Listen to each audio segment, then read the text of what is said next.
On the morning of October 18, 1997, the residents of Sycamore Grove woke up to an unsettling silence. The town bakery never opened. School buses idled with no children waiting. 23 people, including an entire family of 5, 2 high school teachers, a postman, and the church pianist, simply vanished overnight. Their cars remained in driveways. Lights were still on in their homes. Breakfast was half-cooked on kitchen stoves. The local sheriff, Harold Crane, made a frantic call to state authorities by noon, but when help arrived, they found no signs of struggle, no packed bags, no footprints leading out of town, and, most bizarre of all, no mobile or landline calls were made that morning, despite the working lines. A faded photograph was found in the center of Main Street by dusk. It showed all 23 missing people standing in front of a building that didn't exist anywhere in Sycamore Grove. No one had seen this photo before. On the back, scrawled in blue ink, "Time is not what you think it is." In the 28 years that followed, not a single person was found. But in July 2025, one of the missing, a now-aged teenager named Brian Westley, rang the church bell at midnight.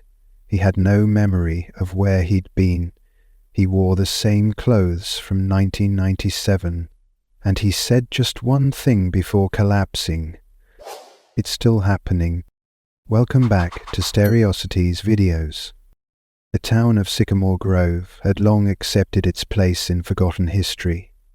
Tourists rarely visited, and even state officials no longer brought up the bizarre mass disappearance that haunted the town back in 1997. But on the night of July 3, 2025, something stirred in the heart of the town again. The old church bell, untouched for years, rang out 3 times just after midnight.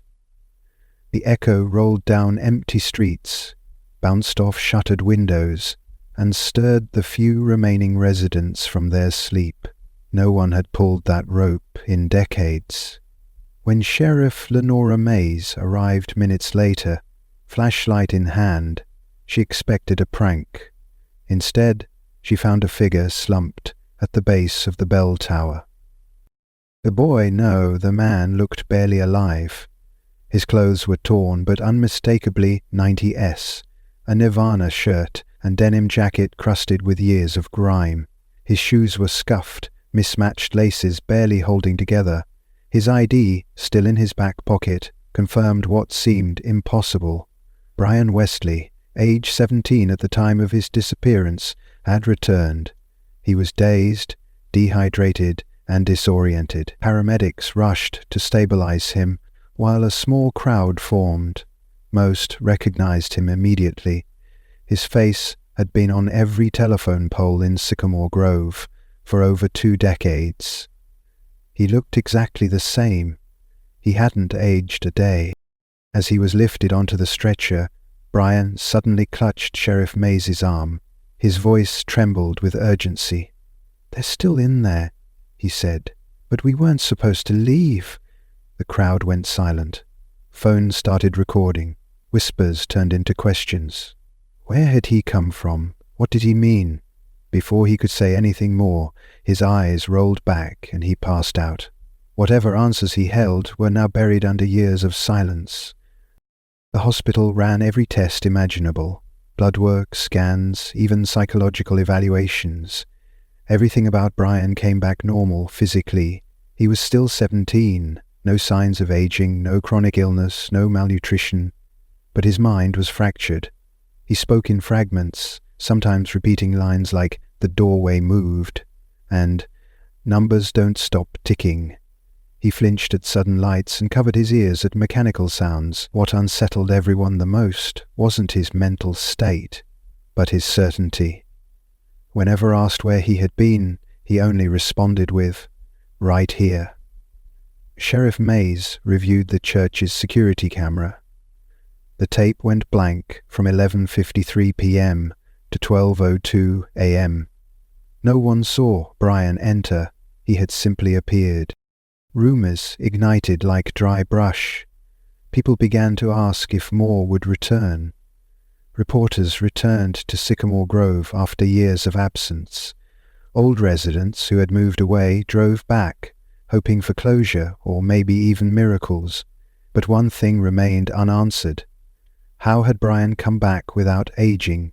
And more importantly, what had he come back from? Sheriff Mays stood on the church steps the next morning, holding the photo found in 1997. She flipped it over and stared at the words again. "Time is not what you think it is." Brian's voice echoed in her memory. "It's still happening. Something wasn't done. Something was unfinished."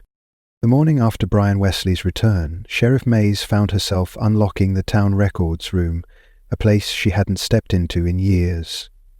Dust caked the shelves, and stale air hung thick in the narrow space. She tugged a canvas-covered folder marked 1997 Disappearances from a warped cabinet and dropped it onto the table. The files inside hadn't been touched since Sheriff Harold Crane's retirement, and Mays wasn't even a deputy back then. She remembered being in high school when the disappearances happened, and how her best friend's uncle was among the missing. Now, with Brian suddenly back, the past was demanding to be opened again. The folder was filled with incident reports, photos of homes left with lights still on, a list of names and statements from family members. Mays flicked through them slowly, until her eyes landed on a detail that sent a chill through her. A hand-drawn map found in one of the missing students' notebooks, marked with strange coordinates, and a sketch of a building no one could ever identify. It looked eerily similar to the background of the mystery photo that had been found in the middle of Main Street in 1997. That photo had vanished from evidence years ago, but Mace had kept a copy pinned to her home office wall. She left the records room and drove home immediately.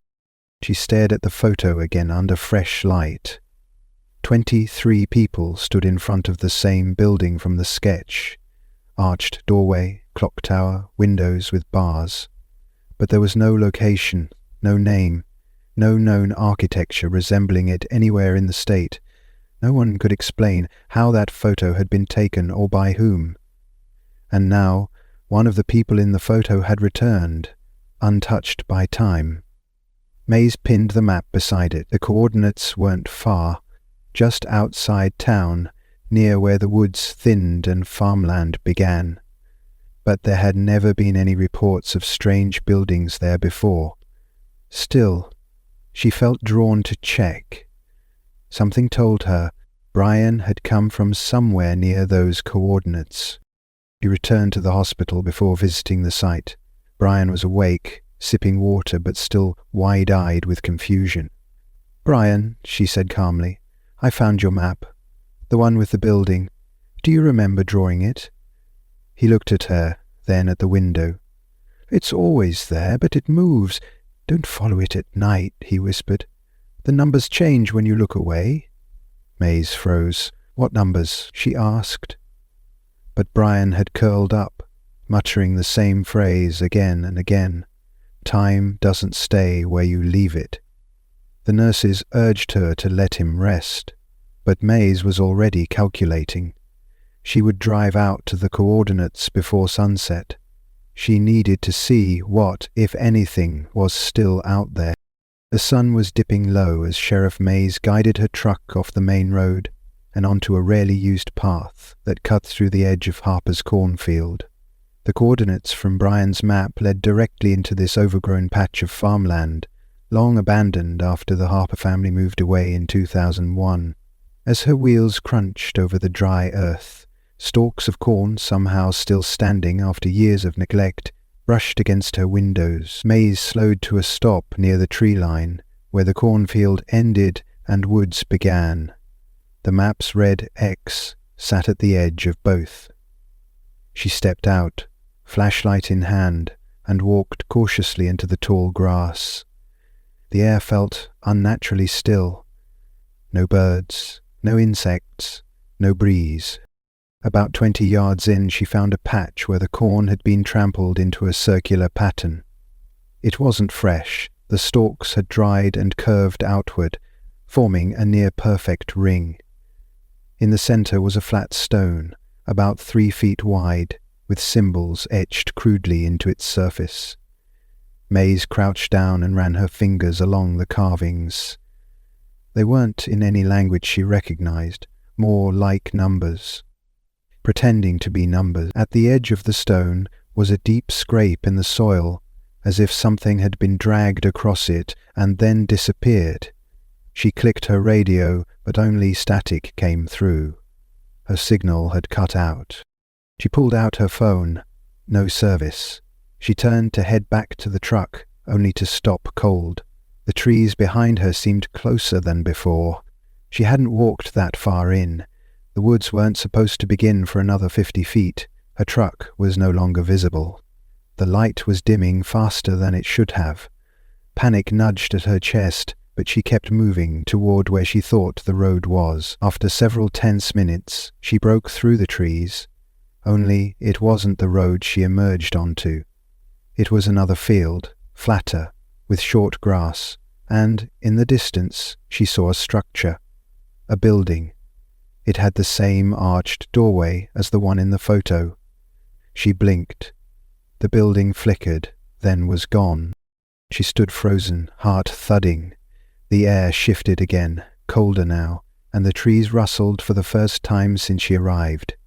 Something was deeply wrong here. Her phone buzzed briefly, flickering back to life with one message from the dispatcher. "Where are you? You're off the grid." Mays turned back toward the way she came and forced herself to walk calmly. When she reached her truck again, the cornfield was still. The trees were where they should be. But when she turned the key in the ignition, her dashboard clock blinked 12:17.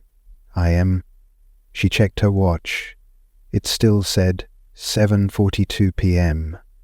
Somehow, over 4 hours had passed. She hadn't been gone more than 20 minutes, or so she thought. Sheriff Mays spent the rest of the night at her office, refusing to go home, despite the exhaustion clawing at her eyes. She couldn't stop staring at the photo of the missing 23. Her mind circled the same questions again and again. Had she really seen that building? Had she imagined it?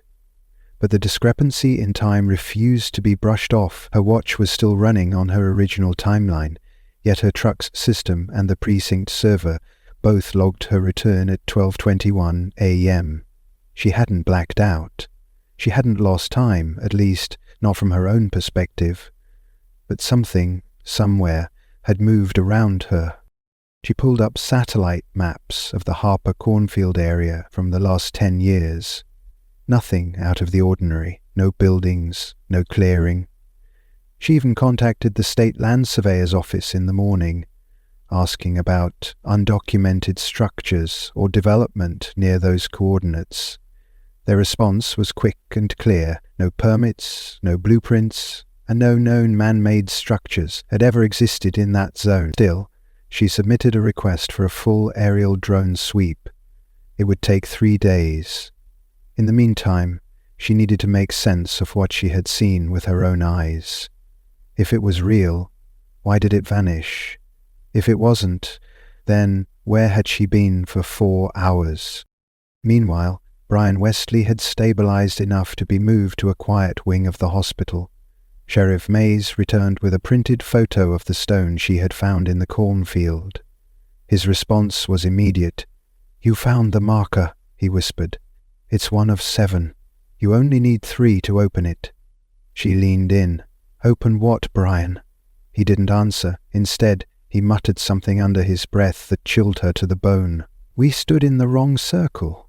That's why the clocks don't match. That's why we weren't supposed to leave." Mays pressed further, but he shut down again, retreating into silence. The nurse advised her to stop questioning, but the sheriff wasn't ready to walk away. She now believed Brian hadn't escaped alone.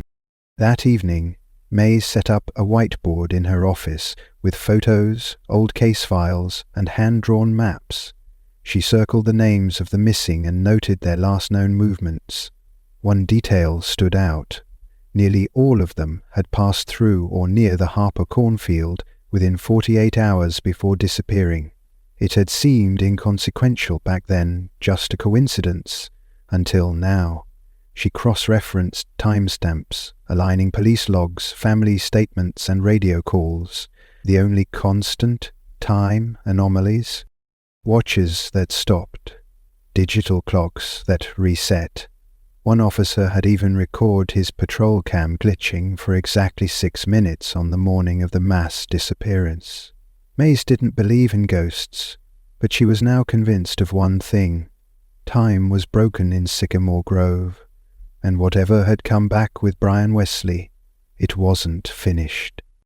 By the time morning light spilled into Sycamore Grove, Sheriff Mays was already en route to the county archives, a rarely used repository of town records and strange odds and ends that didn't quite fit in the police station.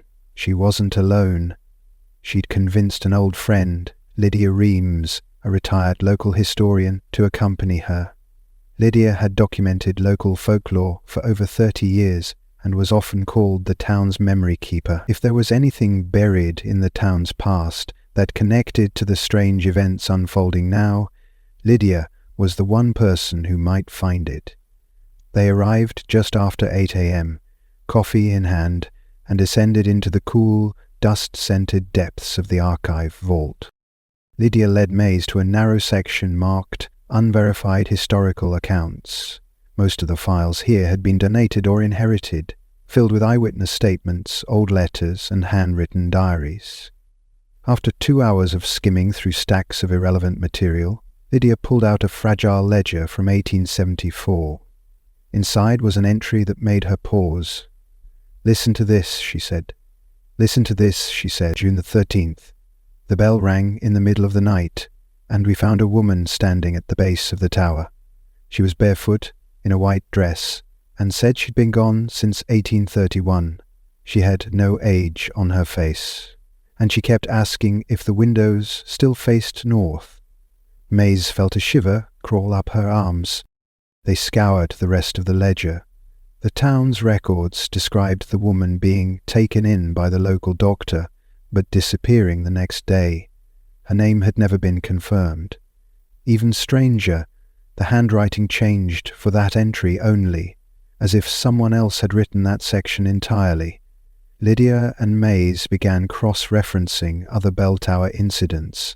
They found 3 similar events spanning over a century, all involving unexplained reappearances tied to the bell at midnight. Each time the individual was dressed out of time and spoke of numbers, windows, or moving buildings. "They've been coming back for a long time," Lydia whispered. "But we've just forgotten how to see them." That afternoon Mays returned to the hospital with a copy of the 1874 entry.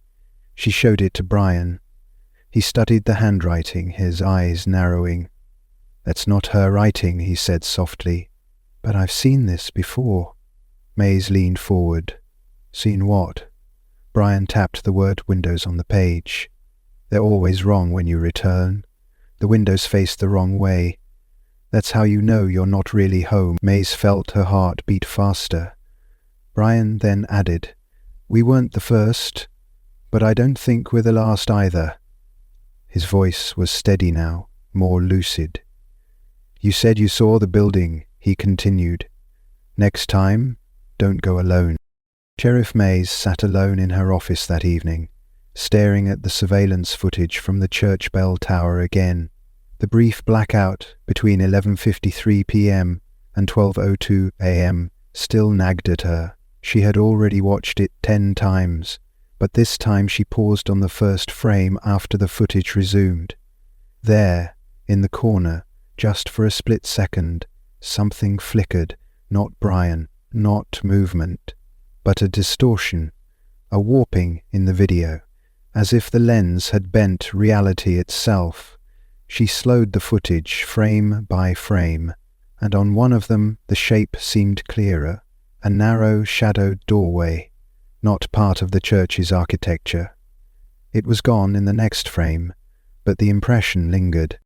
Determined to dig deeper, she retrieved the hard drive and drove it out to a technician named Jonas Hill, a local who used to work in surveillance analysis before semi-retiring in town.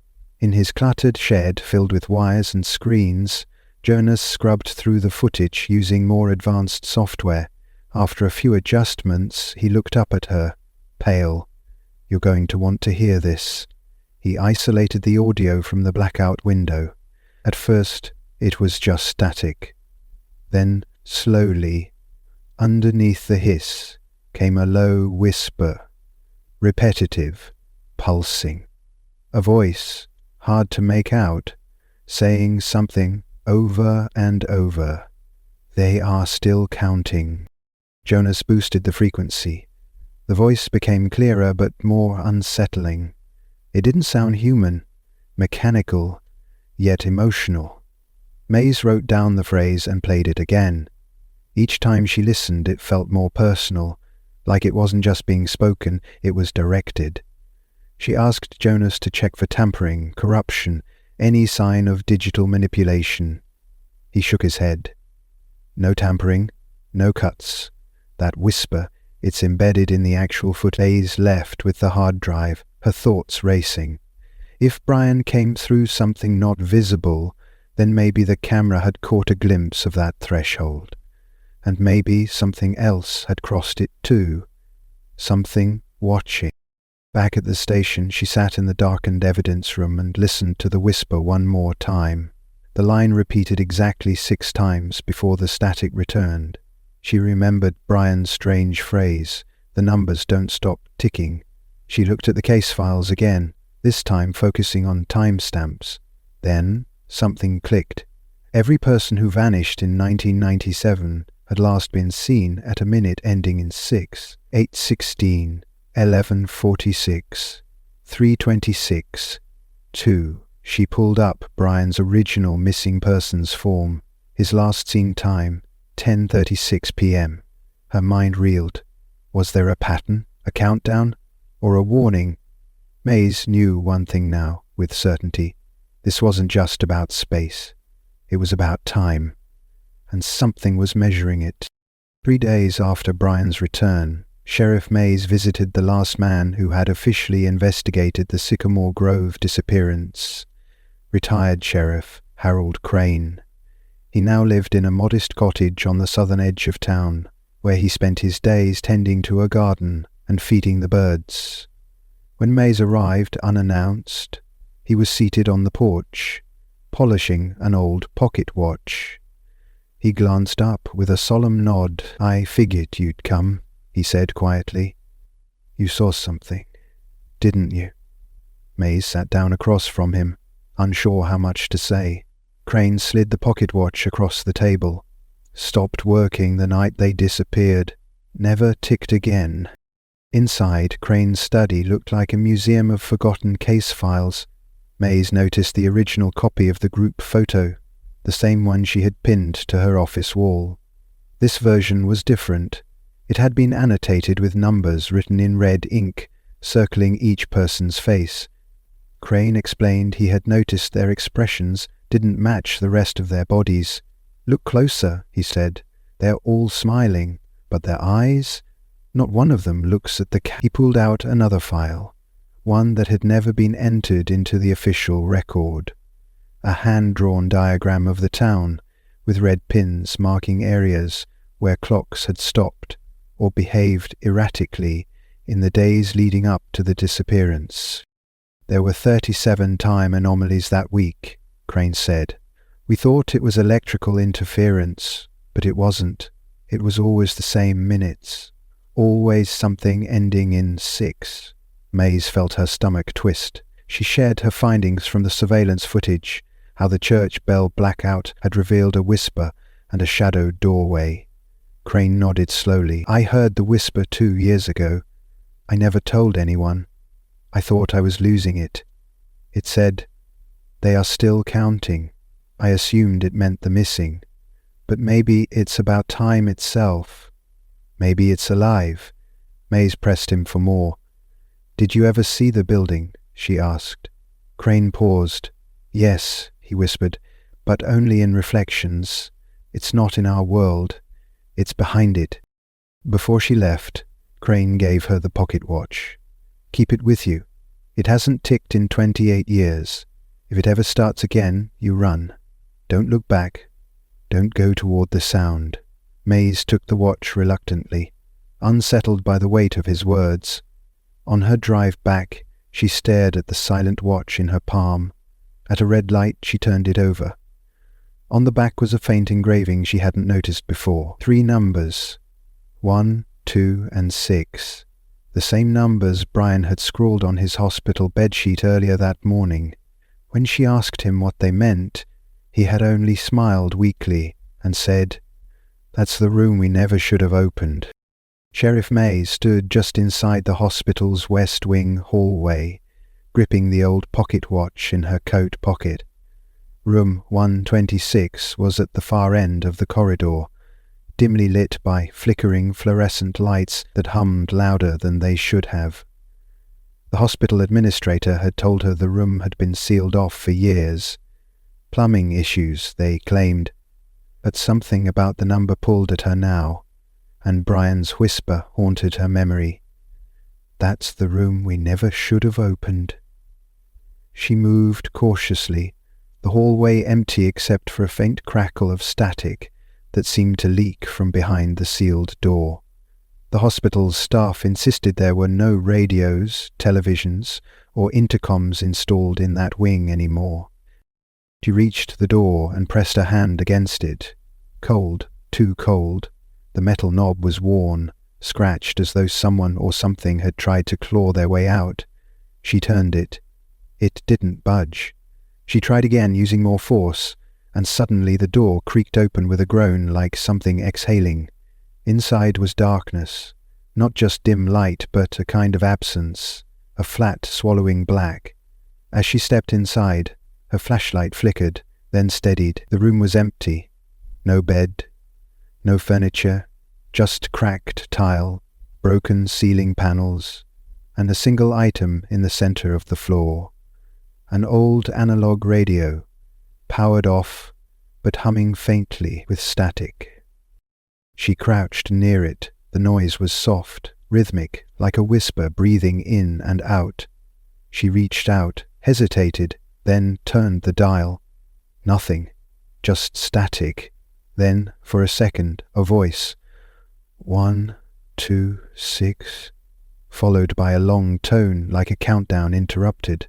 She turned the dial further. A sharp click. Silence. Then a second voice, familiar, younger, said, "We're not on the same side of time anymore." She staggered backward. It was Brian. Not the Brian from the hospital, but younger.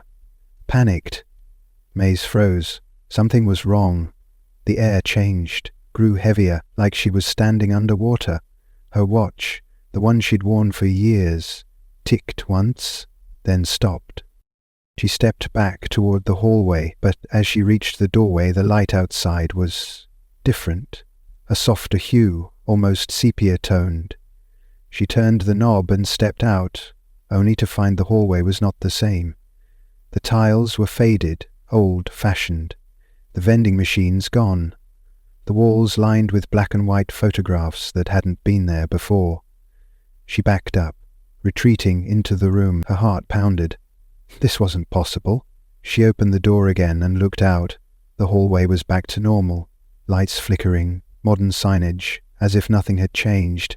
She exhaled shakily. 1 foot out of place and she had slipped. Just for a second, but it had been enough. The room was a breach, a passage, a warning. She slammed the door shut and locked it, but the static kept humming behind it. The next morning, Sheriff Mays returned to Lydia Reams's home, her mind still echoing with Brian's voice from the static. She hadn't told anyone yet about what happened inside room 126, not even Lydia. But something was happening in Sycamore Grove that defied logic, and Lydia, with her meticulous research and intuitive mind, was the only person she trusted with the truth. When Mays knocked on the door, it opened slowly. Lydia stood there, pale, trembling slightly. "I was just about to call you." she said. "Something strange happened last night." "I think I lost time." Mays stepped inside as Lydia led her to the kitchen, where her wall clock was spinning slowly in reverse. Lydia poured coffee with shaking hands. "I was writing notes, working through the old maps. I remember checking the time. It was 9:54 p.m. I stepped away just for a moment, maybe to refill my pen or check the window. When I looked again, it was 11:12. The coffee in my mug was cold, my notes were smudged, and my wristwatch was ticking backward." Mays stared at her. "Were you alone?" Lydia nodded. "Yes, but I heard something. It sounded like a metronome, just clicking, like someone counting from the shadows." She showed Mays her notebook. On the last page, scrawled in her own handwriting, were the words, "Don't face the windows at 3:36. Sheriff Mays felt her stomach tighten. Another minute ending in 6. She told Lydia everything: the radio in room 126, the voice that sounded like Brian, the shift in the hospital hallway. Lydia didn't flinch. She pulled out one of her older journals and opened to a section from 1979. "This has happened before, right here," she said, tapping the page. 3 people reported skipping time while walking near the clock tower. One swore he crossed the same intersection twice without turning. Cooperan held his runes and left the keep behind. Another said she walked into her kitchen and walked out in 1911 until the clock struck 3:36 and she snapped back. The pattern was undeniable. The number 6 wasn't random. It was a marker, a code.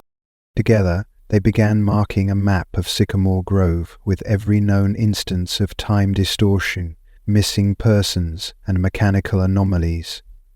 The shape that formed wasn't just random dots. It was a spiral. Every path, every disruption, curled inward toward a central location, the bell tower. "That place is more than symbolic," Lydia whispered. "It's a pivot point, a hinge between timelines." Mays nodded slowly, her thoughts racing. "Then Brian came through the wrong hinge, and now the clock's starting again." As if to confirm it, the pocket watch in her coat clicked. Just once. For the first time in 28 years. Sheriff Mays and Lydia stood at the edge of Harper's cornfield again, this time in daylight, armed with equipment borrowed from the university's physics department in the neighboring county. Lydia's contacts had arranged for a magnetic field scanner and 2 motion-sensitive audio recorders. "We won't see anything if we look directly at it," Lydia said as she clipped a scanner to the strap of her bag. "But maybe we can hear it. Maybe it leaves behind a signature when it shifts." Mays nodded, her hand wrapped tightly around the pocket watch. The watch hadn't ticked again since last night, but that single click was enough to bring them back to the same location where Mays had seen the impossible building.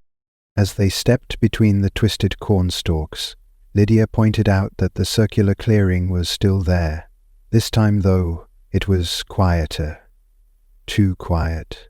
Even with wind brushing the tops of the stalks, not a single insect chirped, no birds overhead, no rustling animals.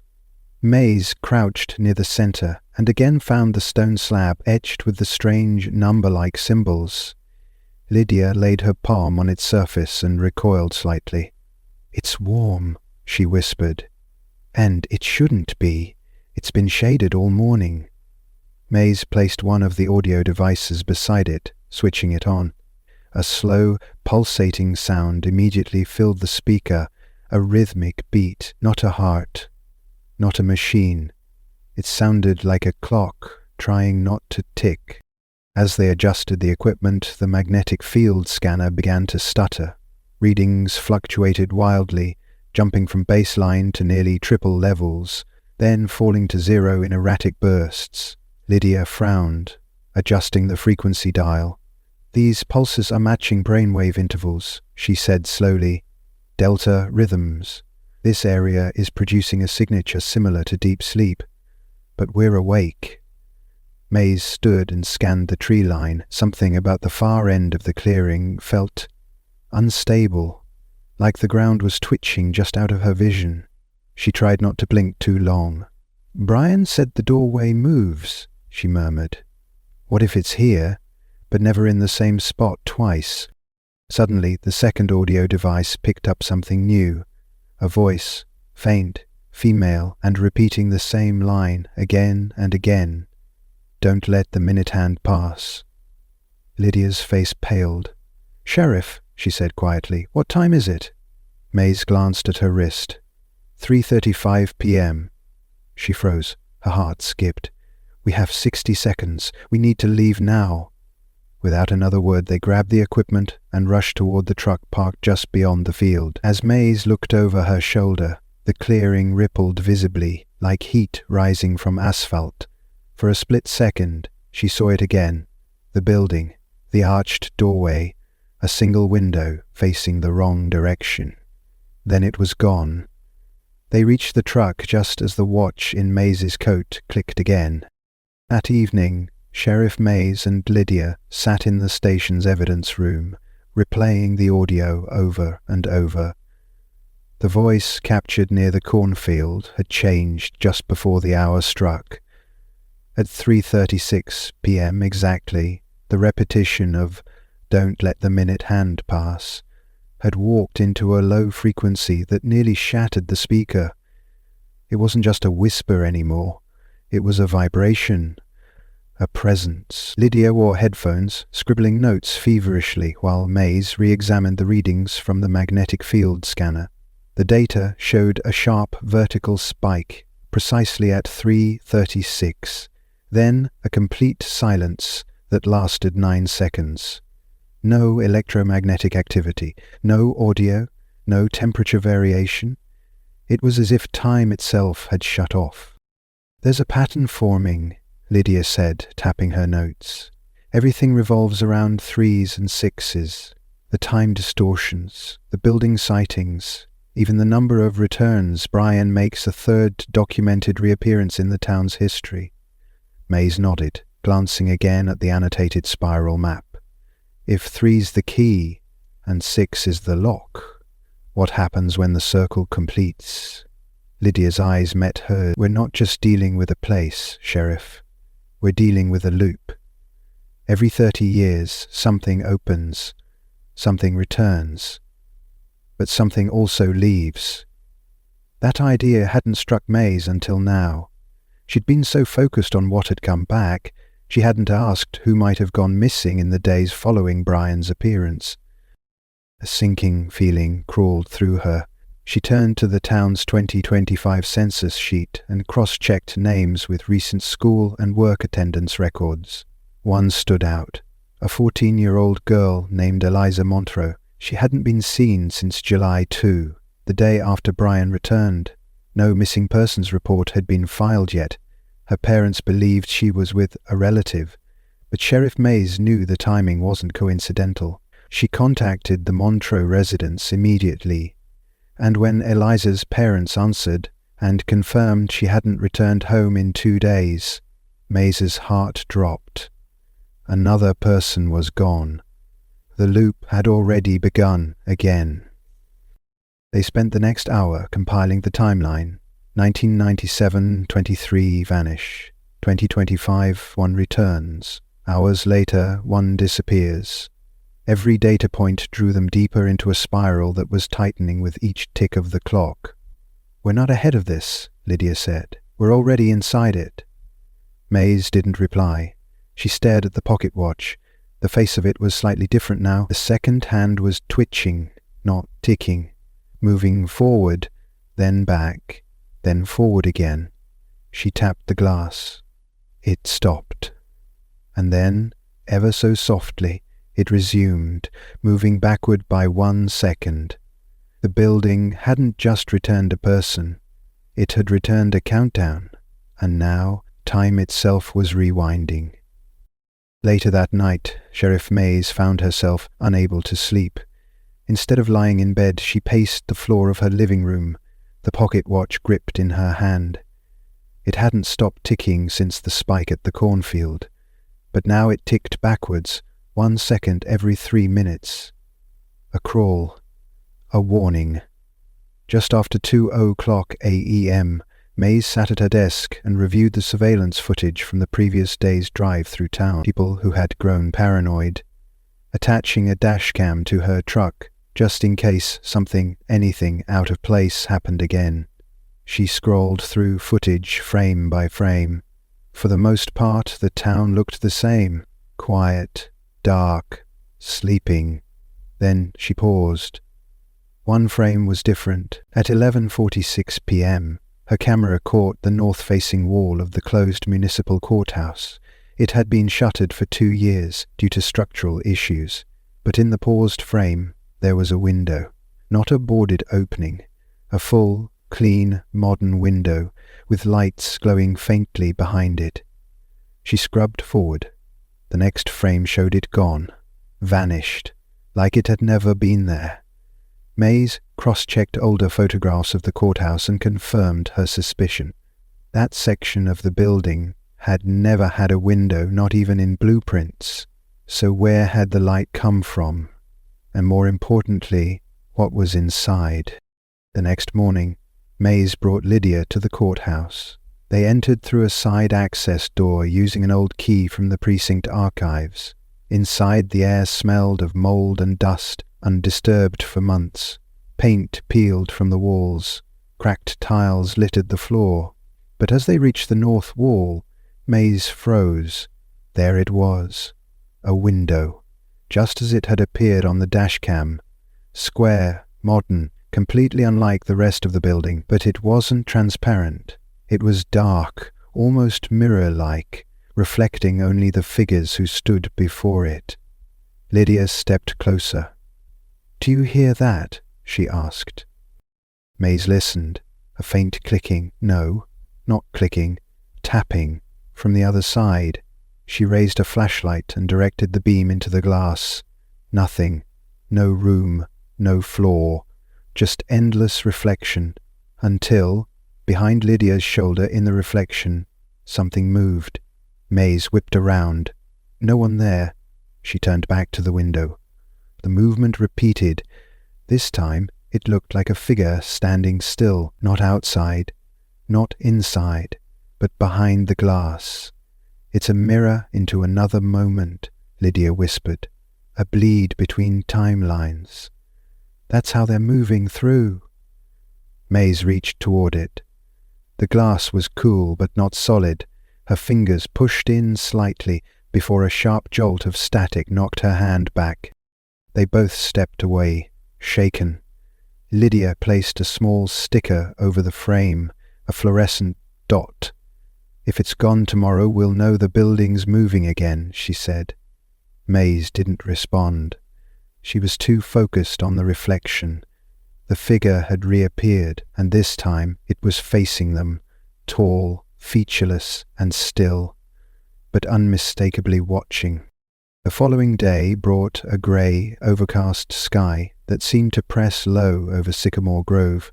Sheriff Mays awoke feeling restless, unsettled, her thoughts still circling the window in the courthouse. She called the station before sunrise and instructed Deputy Halbrook to drive past the building and check for the fluorescent marker. 10 minutes later, his voice crackled over the radio. "Sheriff, the window's gone. No marker, no glass, just the old bricks again, like it never existed." Mays thanked him quietly, her mind already bracing for the next wave of impossibilities. The building had moved, or time had. Either way, the breach was real. And growing. She met Lydia at the library archives an hour later, where they set up a small workspace with a portable radio tuner and a frequency jammer. Mays had taken the old analog radio from room 126 with her, and Lydia was now trying to isolate its range. Most standard radios sweep from 87 to 108 megahertz, she explained, but this one... She turned the knob slowly, keep stretching.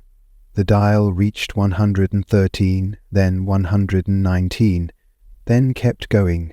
Static hissed, broke, returned. At 126.3 ml hell it stopped. A voice, muffled and rhythmic, came through. They stand when time folds. Then silence. Then again, they stand when time folds. The voice was female, calm, hollow. It repeated every 31 seconds. They tried to record it, but each time the file corrupted the moment they saved it.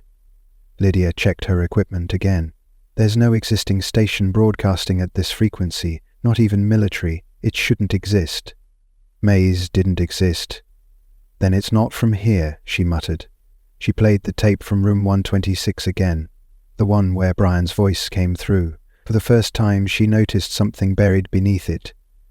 Another voice, overlapping for just a second. She played it slowly. At full volume, 2 words emerged in the background. Eliza's path. The missing girl, Eliza Montreux. Maze grabbed the town map again and marked the last place Eliza had been seen walking, near the Eastern Pedestrian Bridge on the evening of July 2. She aligned that location with the other breach points. Room 126, Harper's Field, the courthouse window. The pattern wasn't a spiral anymore. It was forming a triangle. 3 points, Lydia whispered. 3 openings. Just like Brian said, you only need 3 to open it. Maze circled the map with a red marker. Then we're at the edge of something. A doorway, or a trap. The old radio began to buzz again, and this time the voice changed. New message, same frequency. A whisper, deeper now. If she steps through the 3rd, the hourglass will break. The radio clicked. Static returned. Maze and Lydia sat in silence. Then Maze said it out loud. There's a 3rd breach, and if Eliza reaches it... She didn't finish the sentence. She didn't need to. The triangle was almost complete, and when it closed, someone would not come back. Sheriff Maze parked her truck near the abandoned water treatment plant on the southern edge of town. It had been closed since 2004 after a contamination scare and had fallen into disrepair. Over the years, kids had turned it into a place of dares and secret parties, but more recently it had gone completely quiet. No trespassers, no disturbances, just silence. And yet, as Maze stood before its rusted gates now, it didn't feel forgotten. It felt waiting. According to Lydia's triangulation, this was the 3rd point, the final vertex connecting the courthouse, the cornfield, and now this. All 3 were connected not by proximity, but by presence of something shifting just beneath the surface of time. She stepped cautiously through the gate, her boots crunching on broken glass and gravel. The place smelled of metal and mildew.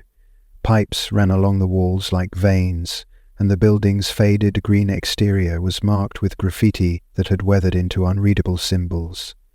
Maze entered the main building, flashlight in one hand, the pocket watch in the other. It ticked once every few seconds, still backward. The air inside was heavy. Not hot, just thick, like it held more than oxygen. As she turned down one of the corridors, her light hit a wall where dozens of small square mirrors had been nailed side by side. Maze stepped closer. Each mirror reflected her, but not perfectly. In one, her hair was shorter. In another, she wore a coat she hadn't worn in years. One showed her standing in a room she didn't recognize, and one didn't reflect her at all, just the empty hallway behind her. Her stomach twisted. Time, identity, memory, it was all breaking apart here. This place wasn't just the 3rd point. It was the pivot. It was the pivot that was breaking apart here. This place wasn't just the 3rd point. It was a fulcrum where every distorted moment gathered. As she turned to leave the hallway, she saw a flicker in the corner of her eye. A figure, small, standing still. She froze. "Eliza?" she called softly. The figure didn't move. Mays stepped closer. It was a girl, but not quite visible, like she was partially submerged in the air itself. Her outline shimmered, and for a second she looked directly at Mays. Her lips moved, but no sound came out. Then she stepped backward and vanished into the wall. Mays rushed to the spot. Solid concrete, nothing behind it. The watch in her pocket stopped ticking altogether. She stood there for a long moment, heart racing. Eliza was here, but not here. And if the triangle had truly closed, there might not be much time left to open it again. Sheriff Mays returned to the station just before dusk, her mind looping through everything she had seen at the water treatment plant. The wall of mirrors, the flickering image of Eliza, the moment when time quite literally held its breath. She placed the pocket watch on her desk and called Lydia, who arrived 30 minutes later carrying a thick binder labeled Temporal Phenomena Local Reports. Together they reviewed patterns from past decades, searching for similar events around that same southern edge of town. Most of the accounts were vague feelings of déjà vu, clocks resetting, but one file from 1994 stood out. A maintenance worker named Darrell Penwright had reported an hour that disappeared. In his statement, Darrell claimed he was inside the water plant at 2:15 p.m., checking pressure gauges. He remembered hearing a faint chime echoing through the pipes, like a clock striking somewhere deep underground. When he checked his wristwatch again, it was suddenly 3:16 p.m. He didn't recall losing consciousness, and all his tools were in the same place, but the water levels he'd recorded before the event no longer matched the logs afterward. It was as if the entire hour had been overwritten. Mays circled the number on the form. "Another minute ending in 6, she muttered. Lydia nodded grimly. "And almost the same time Eliza was last seen." Mays stepped to the chalkboard they had set up in the corner of her office and began plotting every known time anomaly in Sycamore Grove. As she connected each one, the pattern deepened, not just a triangle now, but a series of overlapping loops. Each loop fed into the next. Each began or ended with someone missing. One loop surrounded the year 1997, another 2025. "It's happening in cycles," Lydia said. "Events fold into each other. What happened to Eliza may have started decades ago." Mays stared at the center point of the loops, the place where they all converged, the bell tower. Every trail led back there. They decided to return there just before midnight, the same time Brian had reappeared. As they climbed the narrow spiral staircase to the top of the bell tower, the night air grew unusually cold. Mays checked her phone. It read 11:56 p.m. Lydia stood by the old bell rope. "If the doorway opens again," she said, "we need to be ready. We need to see what comes through." Mays raised her flashlight as the bell above groaned ever so slightly. Then, without warning, every light in town flickered and went dark. Her watch stopped. Lydia's notebook fluttered open on its own, and below them, in the town square, a figure appeared, still, upright, glowing faintly from within. Not Brian, not Eliza. It was someone they had never seen before. The figure stood perfectly still in the center of the town square, where moonlight could not reach. Sheriff Mays and Lydia watched from the bell tower, unmoving, afraid to speak or even breathe too loud. The stranger's form pulsed faintly, with a soft inner glow, neither male nor female at first glance, clothed in what looked like layers of outdated fabric, stitched with symbols they couldn't interpret. It didn't move like a person. It didn't move at all. Yet every few seconds the glow shifted in pattern, as though the stranger were flickering between frames of two different realities. "Is that someone who came back?" Lydia whispered. "Or someone waiting to leave?" Mays kept her flashlight trained on the figure from above, but the beam did nothing. It passed through the stranger, hitting the bricks beneath it.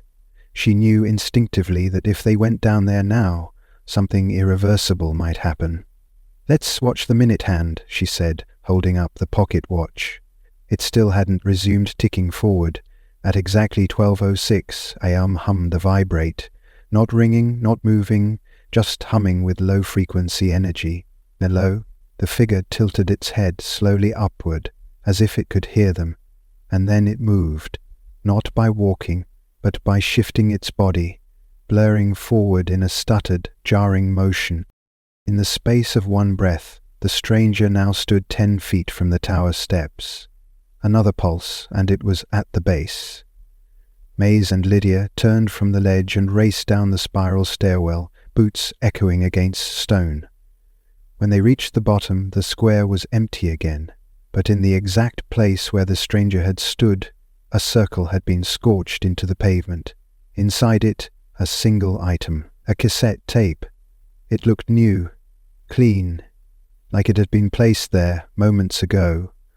Mays crouched and picked it up. Written in tiny ink on the label, "Eliza, Track 1. No other markings. No case, just that one tape. Back at the station, they dusted off an old cassette player and hit play, static at first, then a voice, Eliza's, clear and frightened. "I didn't mean to go through. I just followed the light. I thought I could get back. I thought it was just a reflection." Her voice trembled. "But the mirrors lie. They don't show you what's there, they show you what wants to be there. And if you stare too long, it finds you." The tape clicked off.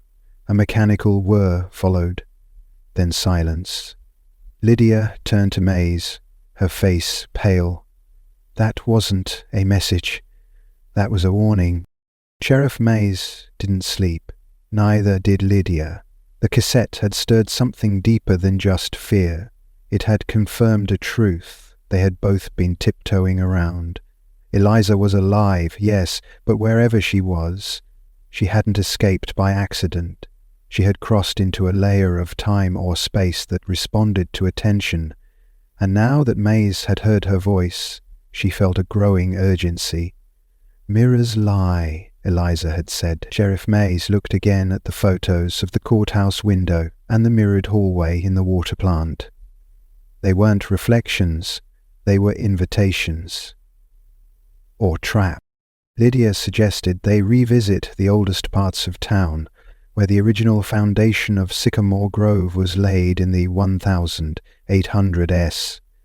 She believed something ancient sat beneath the surface, and the newer structures had been unintentionally built over fault lines, not geological ones, but temporal. Mays pulled out the city's subterranean blueprints, locating 2 major underground systems, the old drainage tunnels behind the church and the forgotten boiler rooms beneath the first schoolhouse.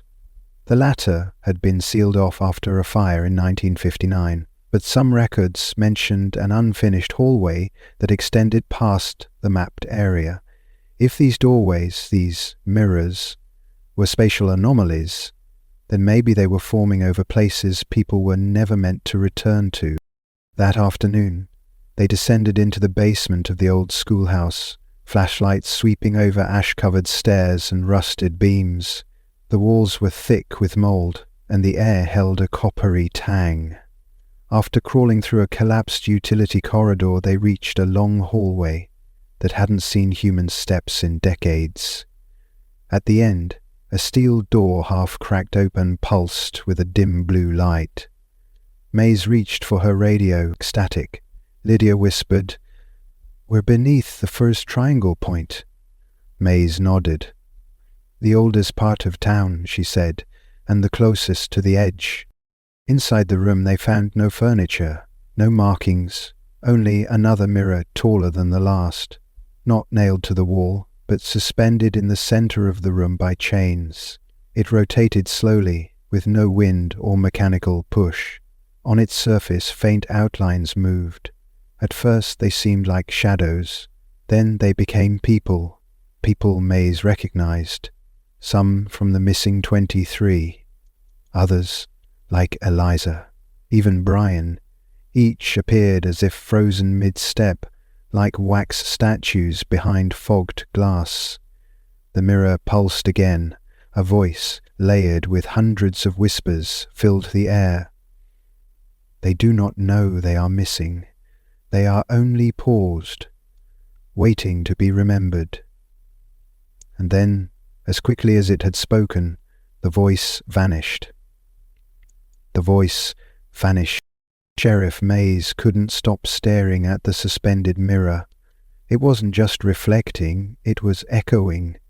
As it rotated, her own reflection blurred and duplicated, showing versions of herself that made no sense. In one, she was younger, still wearing her academy uniform. In another, older, eyes sunken, face lined with grief. But one reflection stopped her cold. It showed her standing in front of the bell tower, but the town behind her was burned, hollow, completely abandoned. She stepped back instinctively. Lydia meanwhile stood silently, transfixed by the mirror's rotation. "They're not just paused," she whispered. "They're rerouted, rewritten. That's why no one remembers the woman from 1874. That's why the town forgets." Mays nodded slowly. "And maybe that's how time protects itself, by erasing what no longer fits." She reached into her coat pocket and pulled out the pocket watch again. It had started ticking forward. Just 1 second every minute. That hadn't happened before. She checked the current time. 6:06 p.m. Another 6. "We need to leave," she said. But as they turned toward the corridor, Lydia staggered. Her flashlight clattered to the ground. She gripped the wall and blinked rapidly, her breath quickening. "Something's wrong," she said. "I remember something, but it's not mine." Mays caught her by the shoulder. "What do you mean?" "I remember walking into this room years ago, before you were sheriff. I remember the mirror already being here, and a name, Eliza Montreux, but I didn't know it then. I couldn't have." Lydia shook her head, frustrated. "I wasn't here. I know I wasn't. But the memory feels real, like I left something behind that's only now catching up to me." Mays looked at the mirror. It had stopped spinning. The figures behind it stood motionless. Then, as if triggered by Lydia's voice, one of them moved slowly, raising a hand toward the glass. Eliza. This time there was no doubt. Her mouth moved again. No sound, but the message was clear. 3 words, over and over. "Don't trust reflections." Then the mirror cracked, not loudly, not violently, but as if time had folded inward on a weak point. A thin line ran through its center, like a thread being cut. Lydia gasped and clutched her head. "It's fading." "I can't hold on to the memory." Mays grabbed her arm. "We're going now, before it takes anything else." They left the room and scrambled back up the corridor, into the cooler, simpler air of the basement. But behind them, the steel door closed on its own. No lock, no wind, just finality. The mirror, and whatever it contained, was sealed again. Back at the station, Lydia sat quietly, sipping tea. "What if time's not broken?" she said, after a long pause. "What if it's defending itself from us?" Mays considered that. All this time she'd been trying to solve something like a crime. But maybe it wasn't a puzzle, maybe it was a warning one, designed to confuse and erase. And now they were beginning to remember things that had never happened, or worse, things that were still happening. The next morning, Sheriff Mays received a phone call from the elementary school secretary. Her voice was hesitant. "Sheriff, I think you should come down here. There's something strange in our attendance logs." Mays drove to the school immediately. The secretary, a quiet woman named Diane Roth, handed her a student file with no photograph. This girl, Amelia Finch, She's listed as a 3rd grade, but I don't remember enrolling her. None of the teachers do. Her records show she's been here for 3 years, but no one recalls her attending class. Mays flipped through the file. Attendance was marked perfectly, grades were average, but there were no emergency contacts, no address, and no immunization forms. Just a signature line blank. Mays asked to see the classroom where Amelia was assigned. Diane led her down the hallway. Room 3B. Inside, the children were working on an art assignment. A young girl with short dark hair sat at the back of the room, quietly drawing something with a black pencil. Mays approached gently. "Amelia?" The girl looked up slowly. Her eyes were too still, too knowing. "Yes," she said. "I remember you." Mays blinked. "Have we met?" Amelia nodded, almost sadly. "You were there when it cracked." She held up her drawing. It was a mirror suspended in chains, identical to the one from the boiler room. Around it were tiny stick figures, each standing motionless with blank faces. Mays crouched beside her. "Where did you see this, Amelia?" The girl didn't answer right away. Instead, she began to hum a slow 3-note melody. It was the same rhythm the tower bell made when it rang that night Brian returned. Mays felt a chill sweep over her. "Did you draw this from memory?" she asked. Amelia turned the paper over. On the back was a sequence of numbers, 1236, 306. "These are the corners," she said. "The ones you don't see, but they see you." Mays stood up slowly. These were not random numbers. All minutes ending in 6, all positioned at 90-degree intervals. A square, or a clock. She took Amelia's drawing and nodded to the teacher, who seemed unaware of the interaction. Back at the station, Mays scanned the student enrollment system. There was no Amelia Finch listed, not in this school, not in any other, yet the paper file was real. The chair she sat in was real, but her identity was slipping between official lines. Mays called Lydia, who immediately asked one question. "Did she draw the mirror?" "Yes," Mays said. "Then she's not just a witness," Lydia replied. "She's a placeholder, a memory given form. Time is filling in blanks, and she might be the shape of something trying to re-enter." That night, Sheriff Mays and Lydia returned to Jonas Hill's shed, where he had been analyzing the old cassettes and the new audio from the courthouse square. Jonas, bleary-eyed from a full day of rewinding and cleaning tape reels, waved them in. "You're going to want to hear this," he said, gesturing toward the tables stacked with wires, headphones, and outdated soundboards. "I isolated the background frequency from Eliza's tape. It's not just static. There's a broadcast buried in it, a loop, running exactly 66 seconds long. Then it resets." He hit play. The hum returned. Then the voice. Then Eliza's message again, only this time the tone was slightly different. Slower, as if drifting backward. Jonas slid a sheet of paper across the table. I mapped it. The loop plays at exactly 12:36 a.m., 3:06 a.m., 6:06 and 9:36. Same as the times the girl Amelia wrote on that drawing. Mays sat down, the pocket watch still ticking slowly in reverse in her coat. "She called them corners," she said quietly. "What if those aren't times on a clock? What if they're coordinates in a loop, touch points, like pins holding two timelines together?" Lydia rubbed her temple. "That would explain why things come back at those moments. The bell tower, Brian, the window, the mirror. It's all returning when the loop bends to meet itself." Jonas adjusted the frequency again. For a moment, a clearer voice emerged. Not Eliza. Male, older.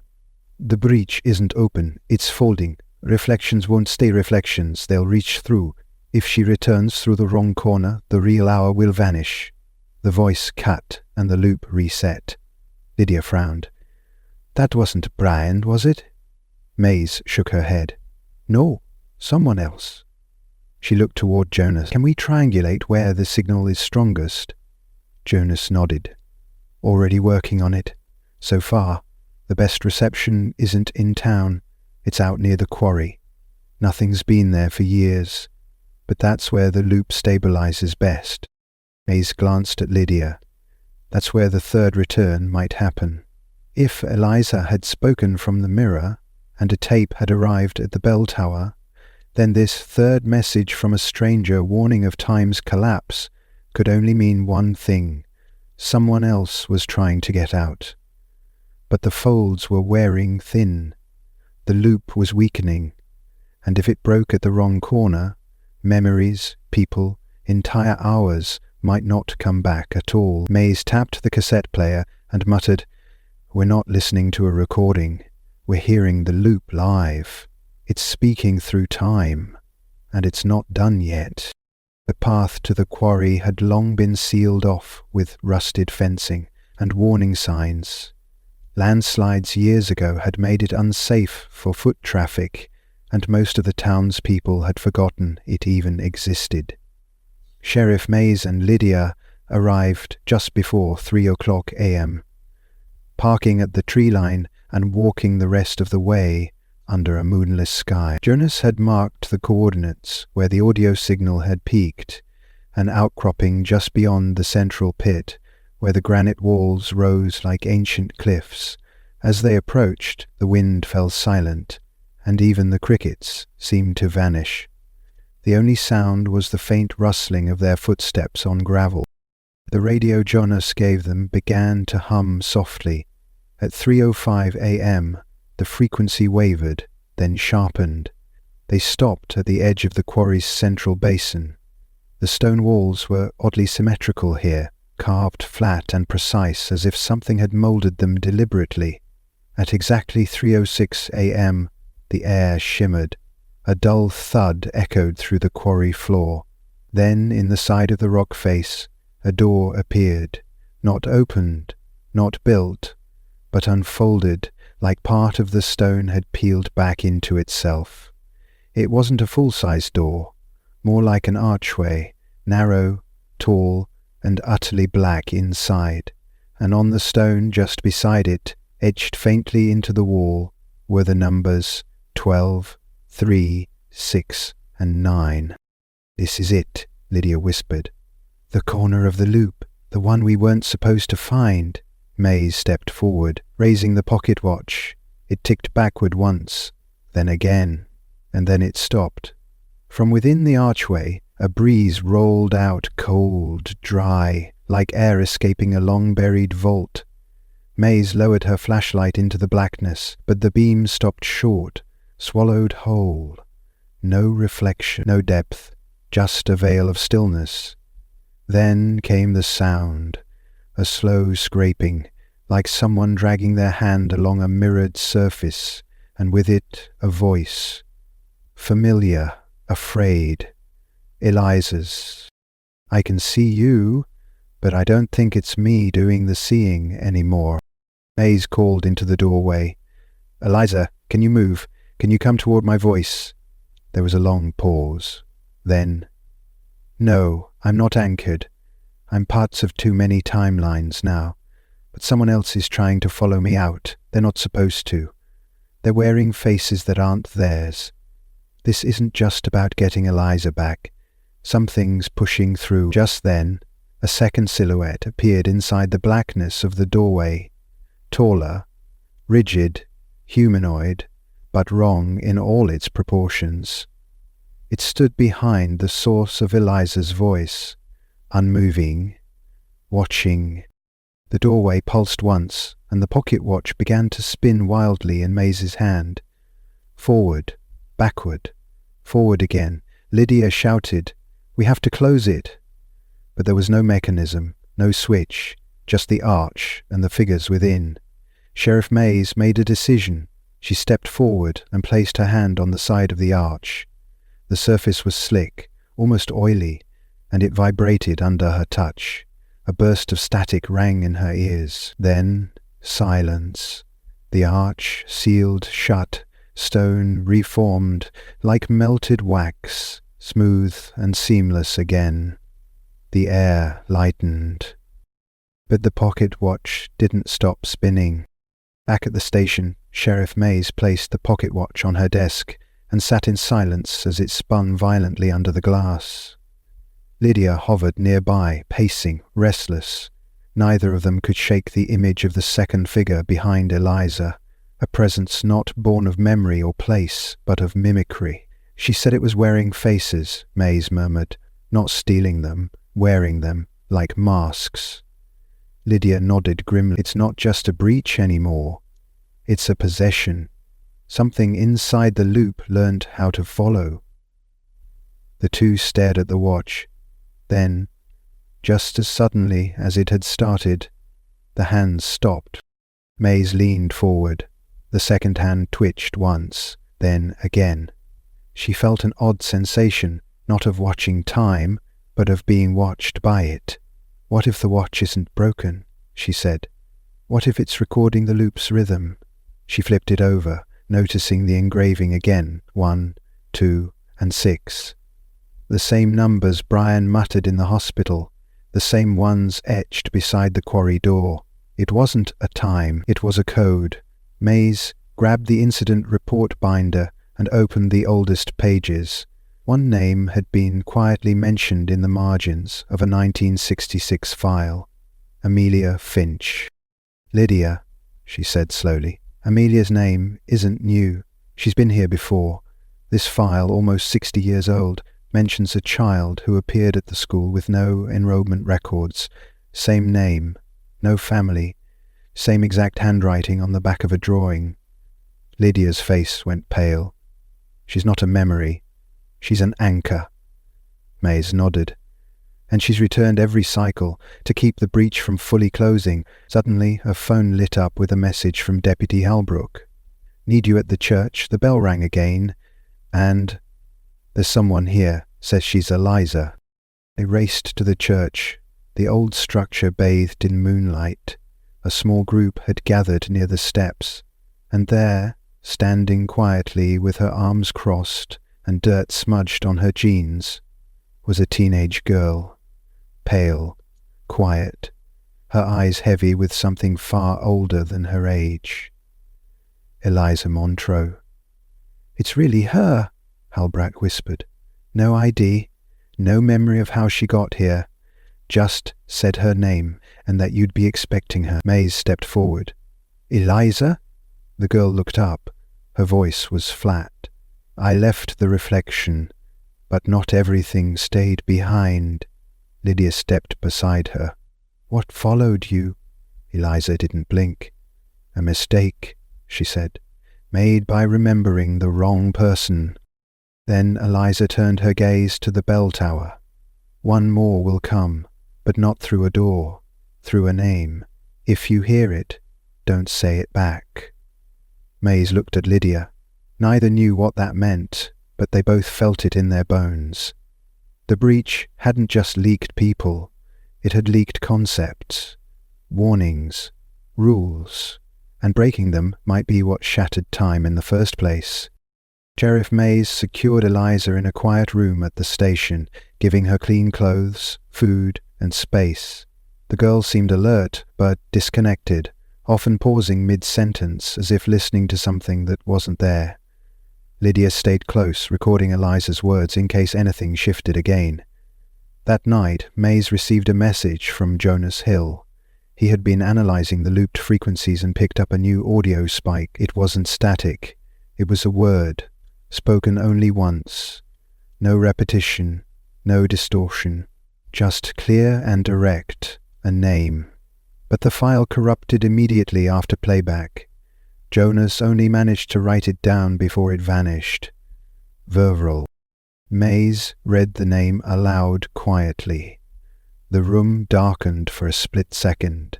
The fluorescent lights in the station flickered. Lydia froze. You said it, she whispered. Eliza told us, don't say it back. What if that was it? Eliza, sitting at the end of the room, suddenly stiffened. Her head turned slowly, mechanically. He heard that, she said. Her voice wasn't frightened, it was resigned. Now he knows where we are. Maze felt her chest tighten. Who is he, Eliza? Who is Verrill? Eliza looked down at her hands. He's not from any one moment. He's assembled, a patchwork of people who were forgotten, faces erased. Time tried to seal him away, but your memory opened the door. The radio crackled. Not the old analog this time, it was the station's main dispatch line. No one had touched it. No one had keyed the mic. Yet a voice echoed through it, slow and calm. I remember the name now. I remember being born from your forgetfulness. The signal died. Lydia backed away from the equipment. This isn't a person. This is a construct, made of everyone time failed to keep. We're not just dealing with a lost child or a wrong turn. This is the loop's consequence. Maze grabbed her notes, cross-checking every missing person file since the original 1997 incident. She searched for anomalies, duplicate names, incomplete forms, people who were mentioned only once, then never again. And there he was, a maintenance worker, a middle school substitute, a man in a church guest book, all different names, all described vaguely, never photographed, all gone. Maze underlined each of them. He's been wearing names for years, re-entering the loop every cycle through different identities, until someone remembered the wrong version, until someone spoke it. Eliza stood slowly. He's not coming through a breach this time, she said. He's already inside. And the mirrors are just reflections of where he used to be. Maze looked toward the pocket watch. The second hand had reversed again, then stopped. In its glass, not her own face, but the face of the man from the church square. Pale, watching, waiting. The reflection blinked, but Maze didn't. The Maze didn't. Sheriff Maze didn't sleep that night. She sat alone in her office, every light on. The pocket watch laid flat on her desk, still, unmoving, but reflecting something that wasn't her. The reflection had shifted again. The man she had seen, Verrill, no longer stood silently. Now he moved. Each hour, on the hour, the reflection changed. First a blink, then a twitch, then a smile. He was using the watch as a window, a portal he could reach through once fully remembered. Maze covered it with a cloth and turned to Lydia. We need to block him out. There has to be a way to interrupt the loop without completing it. Lydia thought for a moment. We've been thinking in terms of places, cornfields, bell towers, mirrors. But if Verrill exists because of fractured memory, then maybe the loop is fueled not by where he's remembered, but who remembers him. They began compiling names from town records, everyone who had mentioned strange encounters, everyone who had drawn the building, heard the voice, or noticed time skipping. The list was small, no more than 17 people, but it was growing. Verrill wasn't just trying to escape, he was expanding his reach. He is tethering to awareness, Lydia said. Every person who remembers him makes the loop more real. At 3:06 a.m. the station lights flickered, the wall clock reversed for 6 seconds, then resumed ticking forward. Outside, the church bell rang once. Maze checked the door. No one had touched the rope. The town had begun to mirror the loop's rhythm. We're inside it now, she muttered. Not adjacent to it. Inside. She and Lydia returned to Eliza's room, only to find her gone. The window was open, but there were no footprints outside, just a piece of paper taped to the glass. 3 words. Don't find me. Maze felt a sudden jolt of dread. Eliza was no longer trying to escape. She was trying to sever her connection, to protect them. Maze radioed Deputy Halbrook, ordering a full perimeter scan of town. No sirens, no announcements. Discreet, controlled. But as she stepped out of the station, her phone buzzed. A picture message. No sender, no metadata. The image was a photo of the mirror from the boiler room. But in this version it was shattered, the fragments scattered across the floor, each reflecting a different person. Eliza in one, Brian in another, herself in three.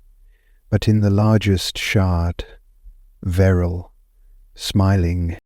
She felt a vibration deep in her pocket, the pocket watch. It had started again, but not ticking, clicking, like something unlocking from the inside. She held it tightly, afraid to open it. Lydia stepped beside her and whispered, "If time can reflect, it can also repeat. What if we're not trying to stop him? What if we already failed, and this is him rewinding it again?" Maze didn't answer. She stared at the cracked photo on her phone and realized the truth. They hadn't found Verrill. He had found them. The following morning, Sycamore Grove felt off. Not wrong, not dangerous, just dislocated. People went about their routines, but some walked slightly out of sync with their shadows. Church bells rang 3 minutes too early. Several residents reported waking up in the wrong room of their own homes, convinced they'd fallen asleep somewhere else. Maze watched it all unfold from the edge of Main Street, heart pounding, the pocket watch in her coat now ticking again, but irregularly, skipping beats like a failing heart. The loop wasn't approaching any more. It had absorbed the town. At the library, Lydia greeted her with a revelation. "I think the mirror in the school basement was never supposed to break," she said. "That image you received of it shattered. It wasn't a warning. It was a result, a future, one we haven't reached yet." Maze sat heavily in the chair. "Then we're dealing with pre-memory now. Events leaking into the present before they've happened." Lydia nodded. "And Verrill is using it to weaken the loop. The reflections are thinning. He's choosing which ones to erase." She showed Maze something she had found, 3 historical town photos, each from different decades. All featured public gatherings. But in every image, someone had been blurred or faded out. The same silhouette, just less visible each time. "Eliza is still out there," Maze said. "But I think she's trying to delay the cycle. That's why she ran." She opened her notebook and pointed to the center of the original spiral where all the loops converged. "The mirror. The suspended one, that's where this all started. If it never breaks, maybe we trap him there, seal the breach again. But if it shatters, he fully enters." They agreed to return to the school that night, but when they arrived, something had changed. The boiler room door was missing. Not open, not broken, missing. Where it had once been was now seamless concrete, no dust disturbed, no signs of tampering. Lydia paced back and forth, scanning the wall with her flashlight. "The room's still there. The time signature hasn't changed, but it's phased, like it's between versions of reality." Maze tapped the wall gently. A vibration echoed back, metallic, hollow, resonant. She placed the pocket watch against the wall. It began to spin faster. "He's behind this," she said. "He's building a version of the town with only him in it, and we're being overwritten, one loop at a time." Suddenly, from down the hall, a soft humming.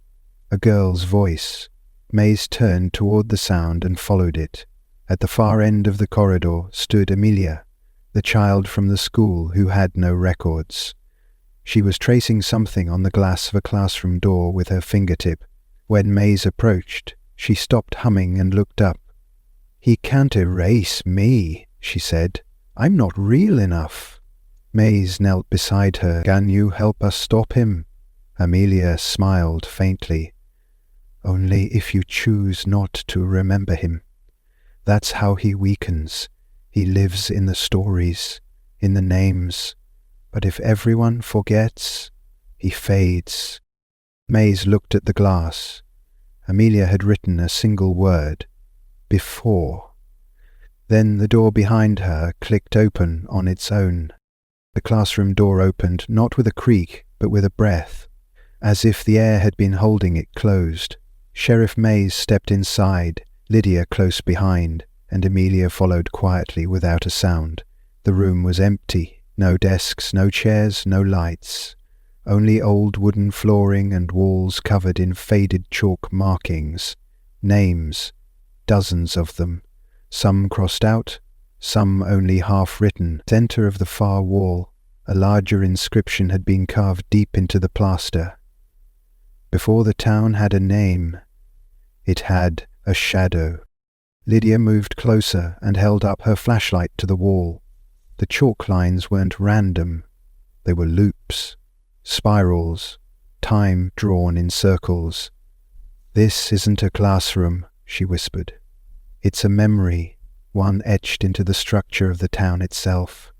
These names, these are the ones who vanished before records existed." Mays traced one of the names with her finger. Henrietta Vale.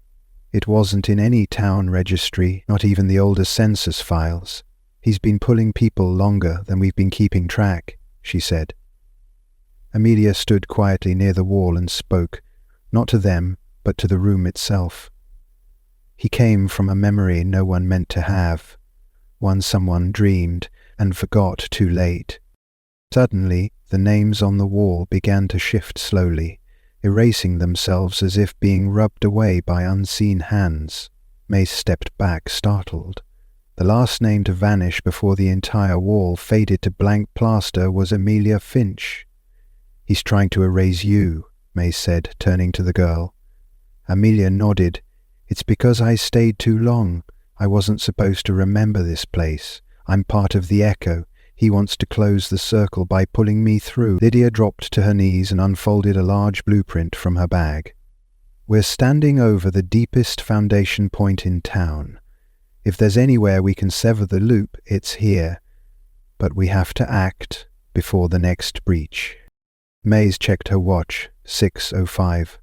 "1 minute," she said. "Then the next corner opens."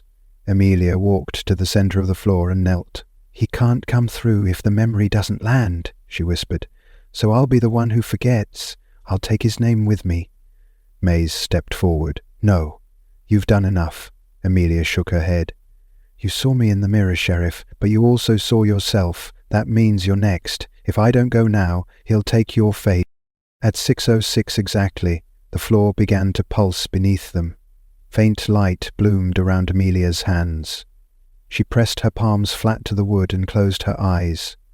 A low hum filled the room, not mechanical, not human, a sound that didn't belong in any reality. The wall behind her shimmered, showing brief flashes. Veryl's face, the quarry door, the church bell, the mirror spinning in chains. And then silence.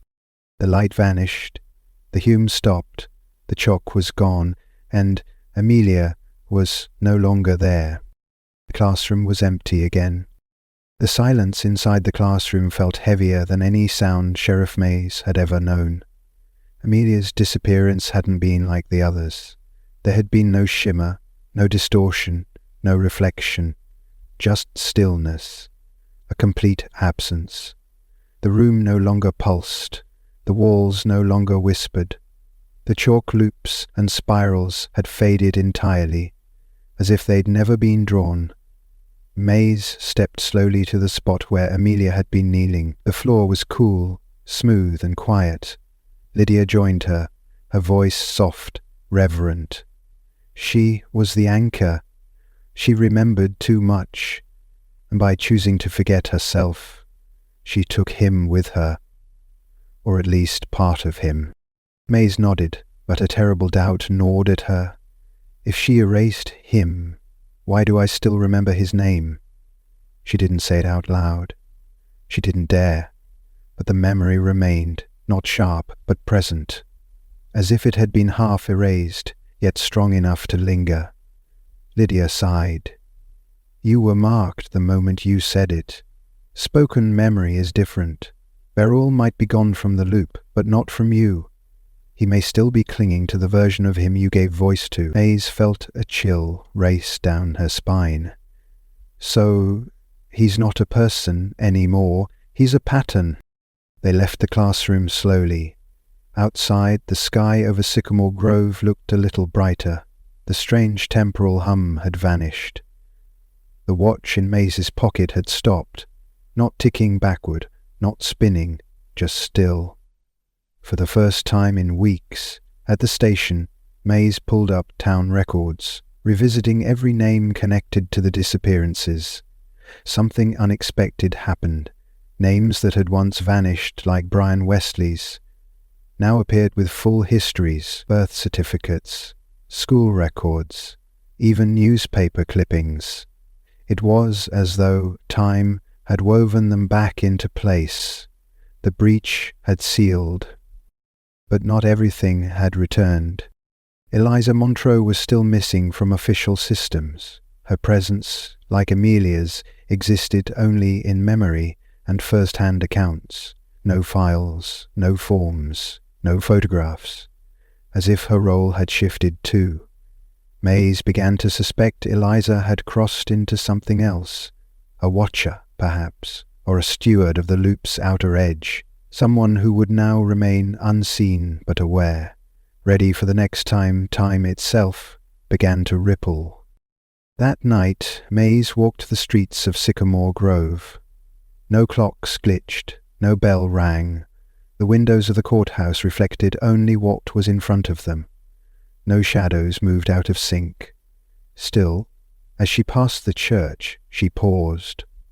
In one of the stained glass panes, distorted by the coloured curves of glass, a familiar figure stood, faintly small, delicate, quiet.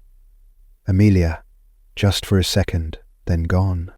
Maze touched the pocket watch in her coat. It was cold, but no longer ticking. Sheriff Maze arrived at the town square early the next morning and stood beneath the bell tower. Nothing unusual marked the morning. The grass was damp with dew, the fog low and lazy, but the square felt balanced. After weeks of disruption, there was no flicker in the light, no mechanical whir in the background, and no skips in time. The air had returned to its natural rhythm. Maze glanced at the tower bell, silent, still, the kind of stillness that isn't waiting, but resting. "The loop's gone quiet," she said aloud. Lydia, who approached from the south path, nodded. "For now," she replied, "but you and I both know time doesn't heal it, recalibrates." They returned to the station to find Jonas Hill already waiting, holding a thin packet of printouts. "I scanned the frequency range one last time," he said. "The loops are gone. No more broadcasts, no phantom signals. It's flatlined." He handed over the sheets, radio logs, spectrograms, timestamps. All normal, too normal. Maze scanned them closely. "There's nothing unusual here," she said. Jonas gave a slow, concerned nod. "Exactly.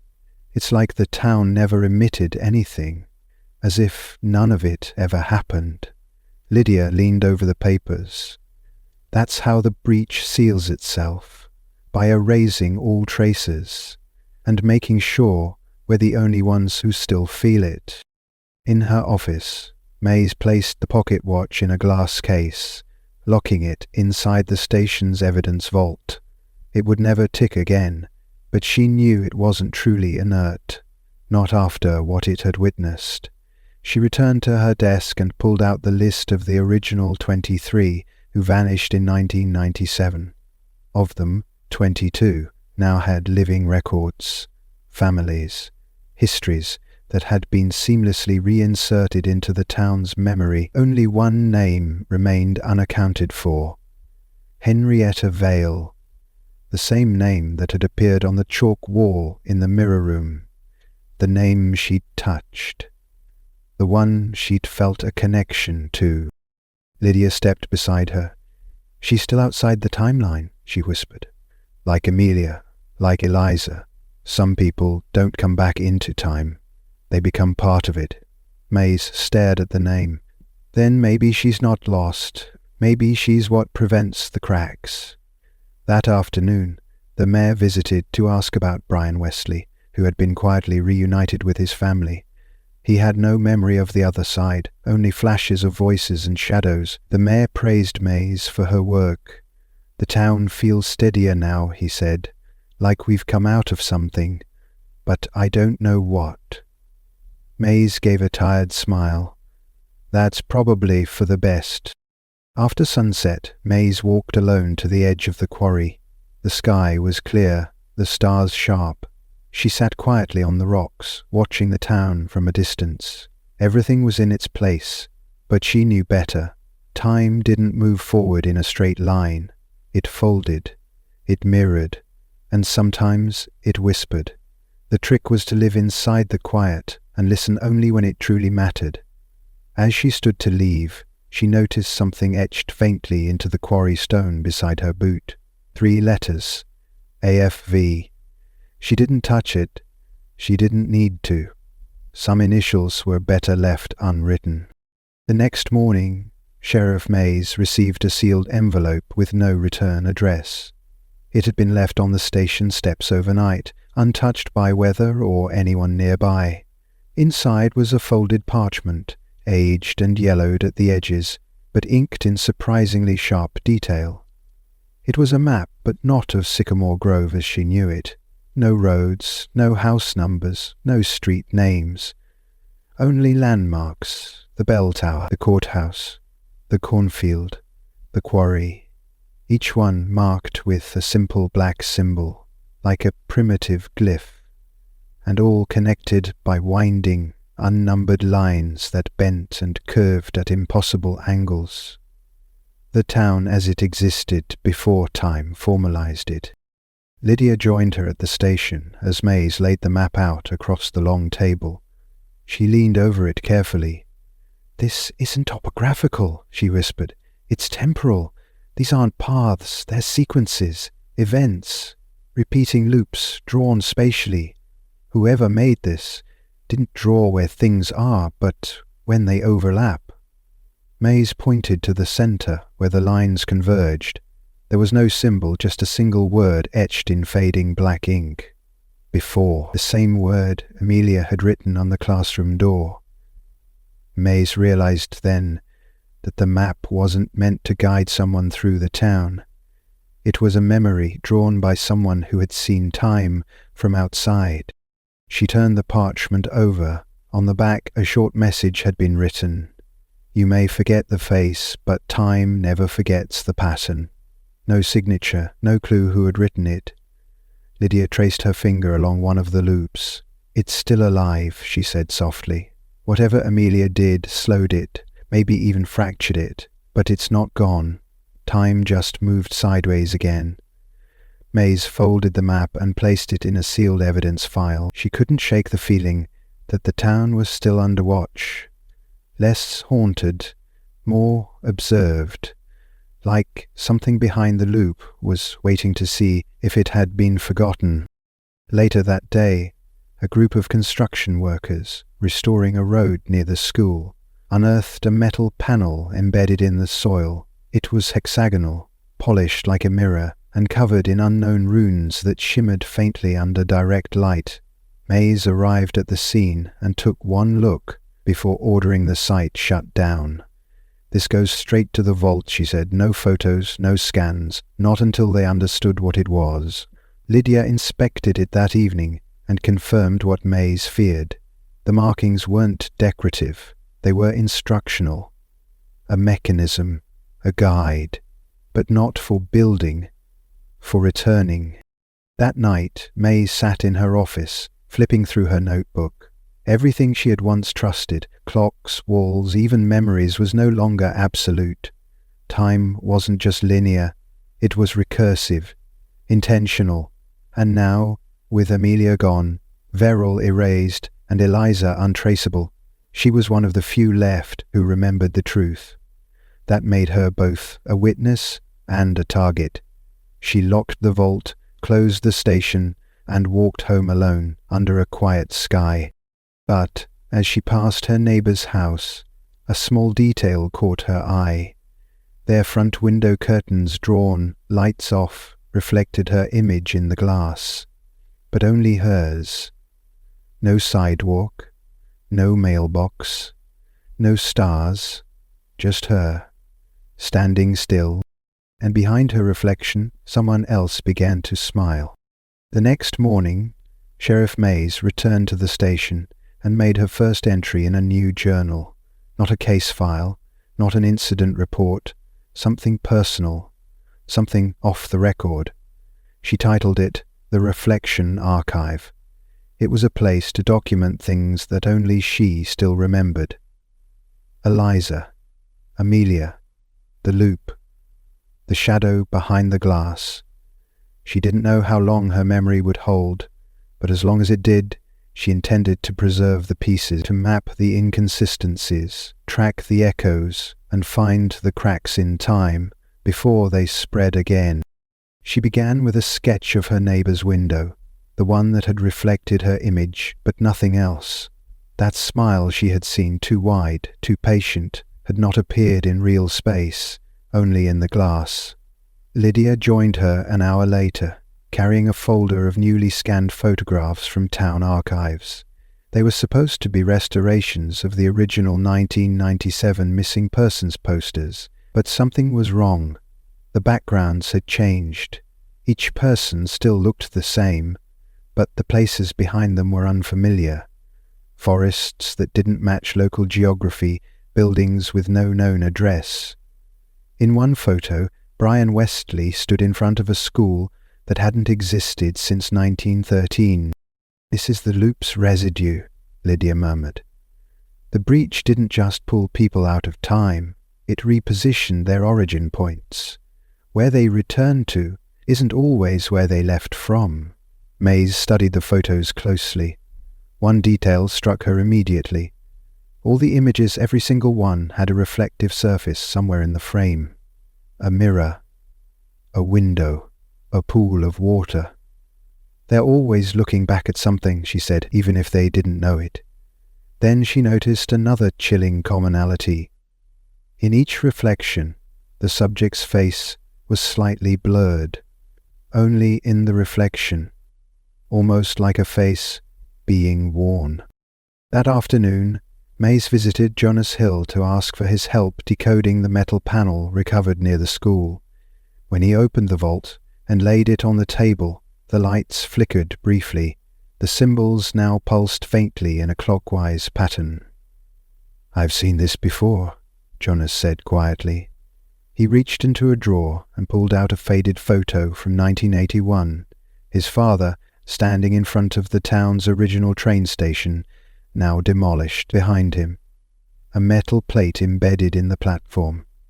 Hexagonal, identical to the one found at the school. He called it a time lock, Jonas explained. He said if it ever glowed, it meant something had gotten out. They took a thermal scan of the metal. It registered no heat, but the pattern moved faster with each passing hour. Lydia ran a spectrographic analysis. The panel emitted a very specific hum, too low to hear unaided. When they increased the frequency to an audible level, a tone filled the room, and beneath it a voice. Very faint, breathy, speaking in rhythm. Loop not broken. Loop remembered. Loop reforming. Mays backed away. It's trying to restart. It doesn't need the same breach, it just needs someone to remember it the wrong way. Lydia closed the laptop, her voice tight. Then we need to do the opposite. We don't record it, we misremember it, we scatter it. Mays understood instantly.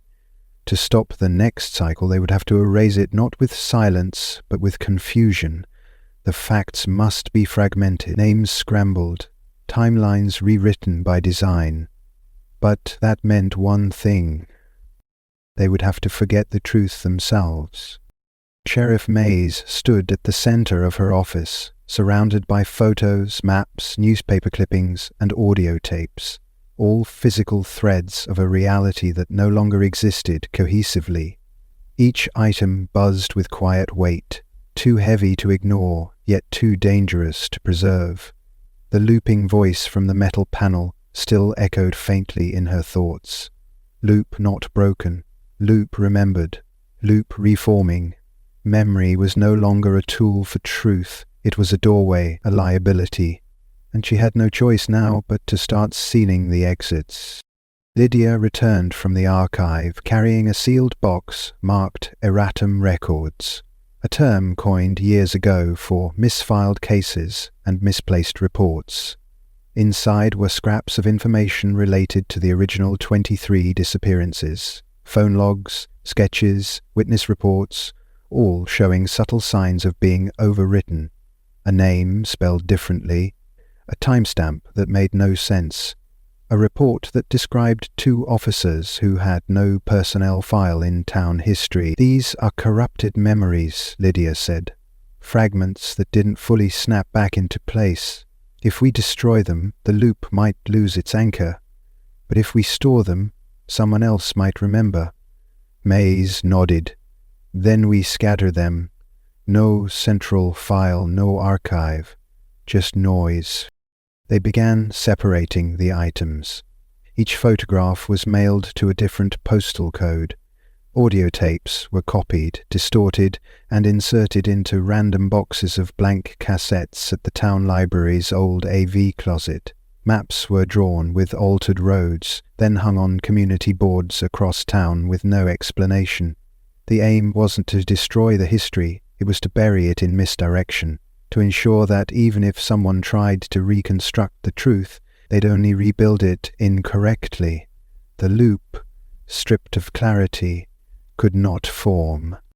But this approach came at a cost. As Mays burned one of the old transcripts, an interview with Brian Westley just days after his return, she felt a strange absence settle in her chest, a piece of her understanding slipping away, a detail that would not come back. It was working, and it terrified her. Lydia sat across from her that evening, her notebook open to a page that read, "When memory is a structure, forgetting is demolition." They clinked coffee mugs in silence, not celebrating, but acknowledging the mutual decision they had made. Later, Mays opened her personal journal, the Reflection Archive, and tore out a dozen pages. She fed them, slowly, into the small fire burning in the station's iron stove. Amelia's name was on 3 of them, Eliza's on 2. One held a hand-drawn diagram of the suspended mirror and a quote she no longer recognized. "He lives in the place where the second version of you waits." Gone. All gone. By midnight she found herself unable to recall the color of Eliza's eyes, or the last thing, Amelia's. The details were evaporating. But the peace in her chest grew. The loop needed clarity, precision, recognition, and now it had none. That night, as Mays passed the courthouse, she looked into one of the ground floor windows just to check. No figure, no reflection out of place. But as she turned away, her own image in the glass paused for just 1 second too long, then followed her motion again. By the following morning, Sheriff Mays noticed a subtle disconnection inside herself, a tension she couldn't locate. It wasn't fatigue, and it wasn't fear. It was something more abstract, like walking into a room she'd visited hundreds of times, only to forget why she came. The familiar had shifted. Details felt borrowed. She passed her favorite diner and realized she no longer recalled the owner's name. At the town square, she looked up at the bell tower and couldn't remember what had last rung it. It wasn't memory loss. It was dissonance, as though the town was now layered atop versions of itself. At the station, Lydia confirmed her suspicion. "I dreamed of a version of you last night," she said quietly. "You were standing in the cornfield, holding a tape recorder, but your voice sounded like mine, and when I asked your name, you said Amelia." Mays didn't blink. The loop is breaking itself into pieces, splintering across minds. We didn't destroy the truth, we shattered it. Now fragments are landing in dreams, habits, memories that don't belong to us, Lydia nodded. The timeline isn't resetting anymore. It's coexisting, out of sync. The town has entered a state of layered truth. They began calling this state the dissonance layer, a term to define the condition of knowing something happened, but being unable to trust how or when. Mace created a second journal, this one with no dates. Just observations, patterns, glitches. A woman at the library requesting a book that hadn't existed for 20 years. A child humming the same three-note melody from the tower, but claiming she'd heard it in a cartoon. A man who swore he remembered his wife teaching at the school, even though records showed she'd never lived in Sycamore Grove. Worse still, new names began to appear on town lists. Utility records, staff rosters, appointment books, people who had no backstory, no arrival date. One name caught Maze's attention, V. Lane. No first name, no address, just V. Lane entered as a school volunteer, though no teacher recognized them. When Maze looked through the window of the school's front office, she spotted someone standing just beyond the frosted glass, tall, still, head turned slightly as if listening. The shape reminded her of the reflection she had once seen in the pocket watch, and then a chilling realization clicked into place. Veril was not a person, not even a name. It had been a format, a pattern that folded itself through timelines until a single syllable emerged in various forms. V, Lane, Vale, Veril, all distortions of the same underlying presence. And that meant the loop hadn't just been damaged, it had evolved. That evening, Maze walked the outer edge of the quarry. The stars above were uncharacteristically still, no wind, no sound. She spoke aloud, unsure if to herself or to the presence she knew still lingered somewhere beneath the surface of things. I can't stop what I don't remember clearly. Single echo came back. But he remembers you perfectly. The next day began like any other, with a sky that was too perfect, cloudless, still, unnaturally balanced. Sheriff Maze felt the air before she saw the signs, too clean, too still, like the town was caught mid-inhale. She walked through Sycamore Grove in silence. Streets had fewer people, or maybe it only seemed that way because faces had grown indistinct, not blurred, but lacking definition. Familiar voices spoke with unfamiliar cadence. The world was wearing the wrong skin, and time was wearing the wrong clothes. At the edge of Harper's cornfield, Maze and Lydia stood before a space that didn't quite make sense. Not a doorway, not a structure, just a distortion. Grass bent inward in a spiral, even though there was no wind. The air felt denser in that exact spot, like the center of a spinning coin that hadn't landed.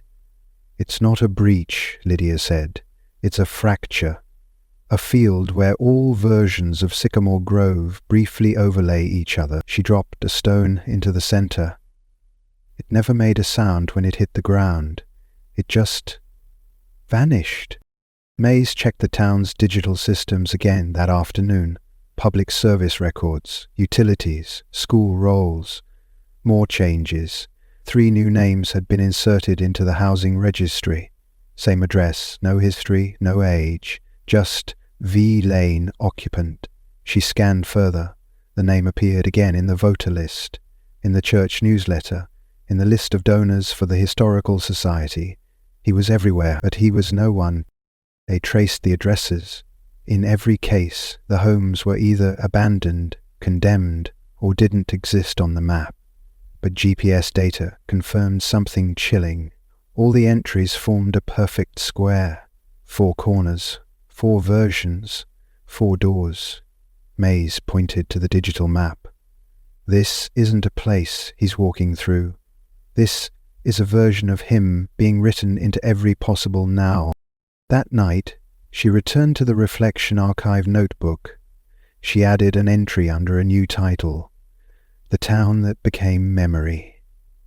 She noted everything that had changed, the shadows that moved before light, the bell that sometimes rang from a tower that didn't exist, and the reflections that no longer showed her alone. But, just as she was writing, the paper shifted. Letters rearranged themselves on the page. Not all of them, just the entry title. It changed, right in front of her.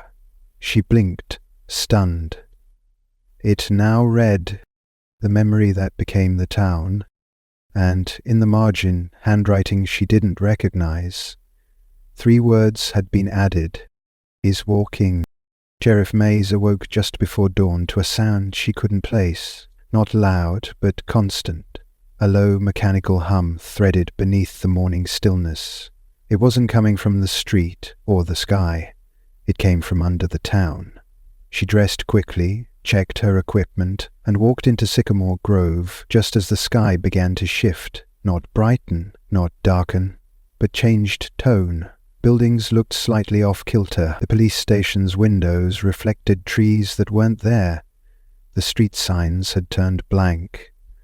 The names Maple, Sycamore, West had disappeared. By the time Lydia arrived, the town had grown quiet again. Too quiet. "It's happening," she said, breathless. "He's not breaking through anymore. He's rewriting the surface. The town isn't just layered now, it's folding." Mays nodded grimly. "We stopped the loop, but he found another way in. Through identity, through routine. If enough people forget where they are, who they are, then this becomes his place, a town with no name, a time with no history." At Town Hall, the central clock tower was still visible, but its hands pointed to no numbers. Just blank white space. No ticking, no chimes, but a steady turning, as if it counted something that didn't exist anymore. As Mays approached, she passed a familiar face, Mrs. Irwin, who ran the post office for decades. Only now she was standing motionless outside the building, staring straight ahead. "Can I help you?" Mays asked softly. Mrs. Irwin blinked, confused. I live on the corner of..." She trailed off.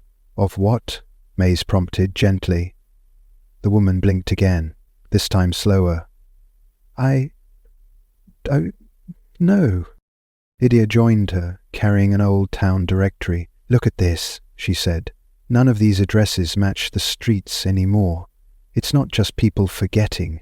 The place itself is letting go of its labels. It's being hollowed out from within." Mays stepped back, scanning the horizon. From the school to the quarry, the landmarks were still physically there, but they were unanchored, floating in meaning, portrait from time, like a memory trying too hard to hold shape. Later that day, a boy from the high school brought Mays a drawing. He claimed he'd dreamed it. It showed a town square, but not Sycamore Grove. A version of it, stretched and wrong. Roads curled into themselves. Street lamps hovered above the ground. In the center, a single black shape stood, a tall figure, shadowy, arms long, with dozens of clocks hanging from invisible threads around him, each one stuck at 6:06. Miss folded the paper gently. "We're inside the rewritten town," she whispered. "The loop didn't restart. It escaped. And now, time isn't cycling, it's waiting." Lydia placed a hand on her shoulder. "So what do we do?" Mays looked toward the bell tower, its silhouette clean, unbent, as if it was the only structure resisting the shift. "We go back to where it all began," she said. "Before streets had names, before time had hands. We go back to before." And as they left the station, the radio crackled once more. Only a single word this time. Again, Sheriff Mays and Lydia stood beneath the bell tower just before dusk. The sky above split into layers of color, none of them quite right. Pale orange clouds floated beneath a lavender hue that didn't belong to this time of year, or perhaps to this world at all. The streets behind them had gone silent, no footfalls, no wind. The town had paused itself, as if waiting to see what they would choose. The tower itself, still tall and unbending, had become the last fixed point in Sycamore Grove. It did not shimmer, it did not hum, it simply stood. Inside the bell tower, the rope hung slack, untouched since the night Brian Westley returned. At the top, the great bronze bell loomed above them, not aged, not dusty, not worn but preserved, as though time had forgotten to apply itself here. Maze reached into her coat and withdrew the pocket watch. It was warm now. Not ticking, not spinning, just pulsing like a second heartbeat. Lydia watched her silently. "If we ring the bell," she said, "we might start the cycle again." Maze nodded. "But if we don't, we let him finish the rewrite, and this town becomes the memory of something it never was." Lydia stepped aside. The choice was Maze's. She took the rope, wrapped it once around her hand, and waited. For what, she didn't know. A sign, a voice, an echo. None came, only stillness. Only the thought that maybe this town didn't need to be remembered exactly. Maybe the key was letting it forget just enough. The rope trembled in her hand. The bell above gave a soft creak. Then, without another word, Maze pulled once. The sound that followed wasn't loud. It was deep, a low, resonant note that rolled through the streets and folded through the layers of Sycamore Grove like a hand smoothing out a wrinkled page. The sky rippled. The air shifted. Somewhere down Main Street, the street signs blinked into clarity, just briefly, then again faded. But this time, they didn't vanish completely. The town was trying to remember itself, and that was enough. Outside, people emerged from their homes, not confused, not panicked, just aware, like waking from a dream you didn't know you were having. Lydia stood beside Maze and pointed toward the courthouse window. For the first time, it showed only what was behind it. No reflections out of sync, no figures watching, just glass. Pure and clean. The fracture field in the cornfield dissipated. The humming under the town silenced. The clocks ticked again, not in rhythm with each other, but in a natural, imperfect way. May sat at her desk later that night and opened her final journal entry. She didn't title it, didn't date it. She simply wrote, "Some loops don't need to be closed. Some just need to be remembered incorrectly. Enough to keep the doors closed, enough to keep the names from forming again." She placed the pocket watch in a drawer, locked it, then turned off the lights. Somewhere in the quiet center of town, a single note echoed through time, not to start a story, not to end it, but to warn those who might try to remember too well. And in that fragile silence, Sycamore Grove remained, forgotten just enough to stay real.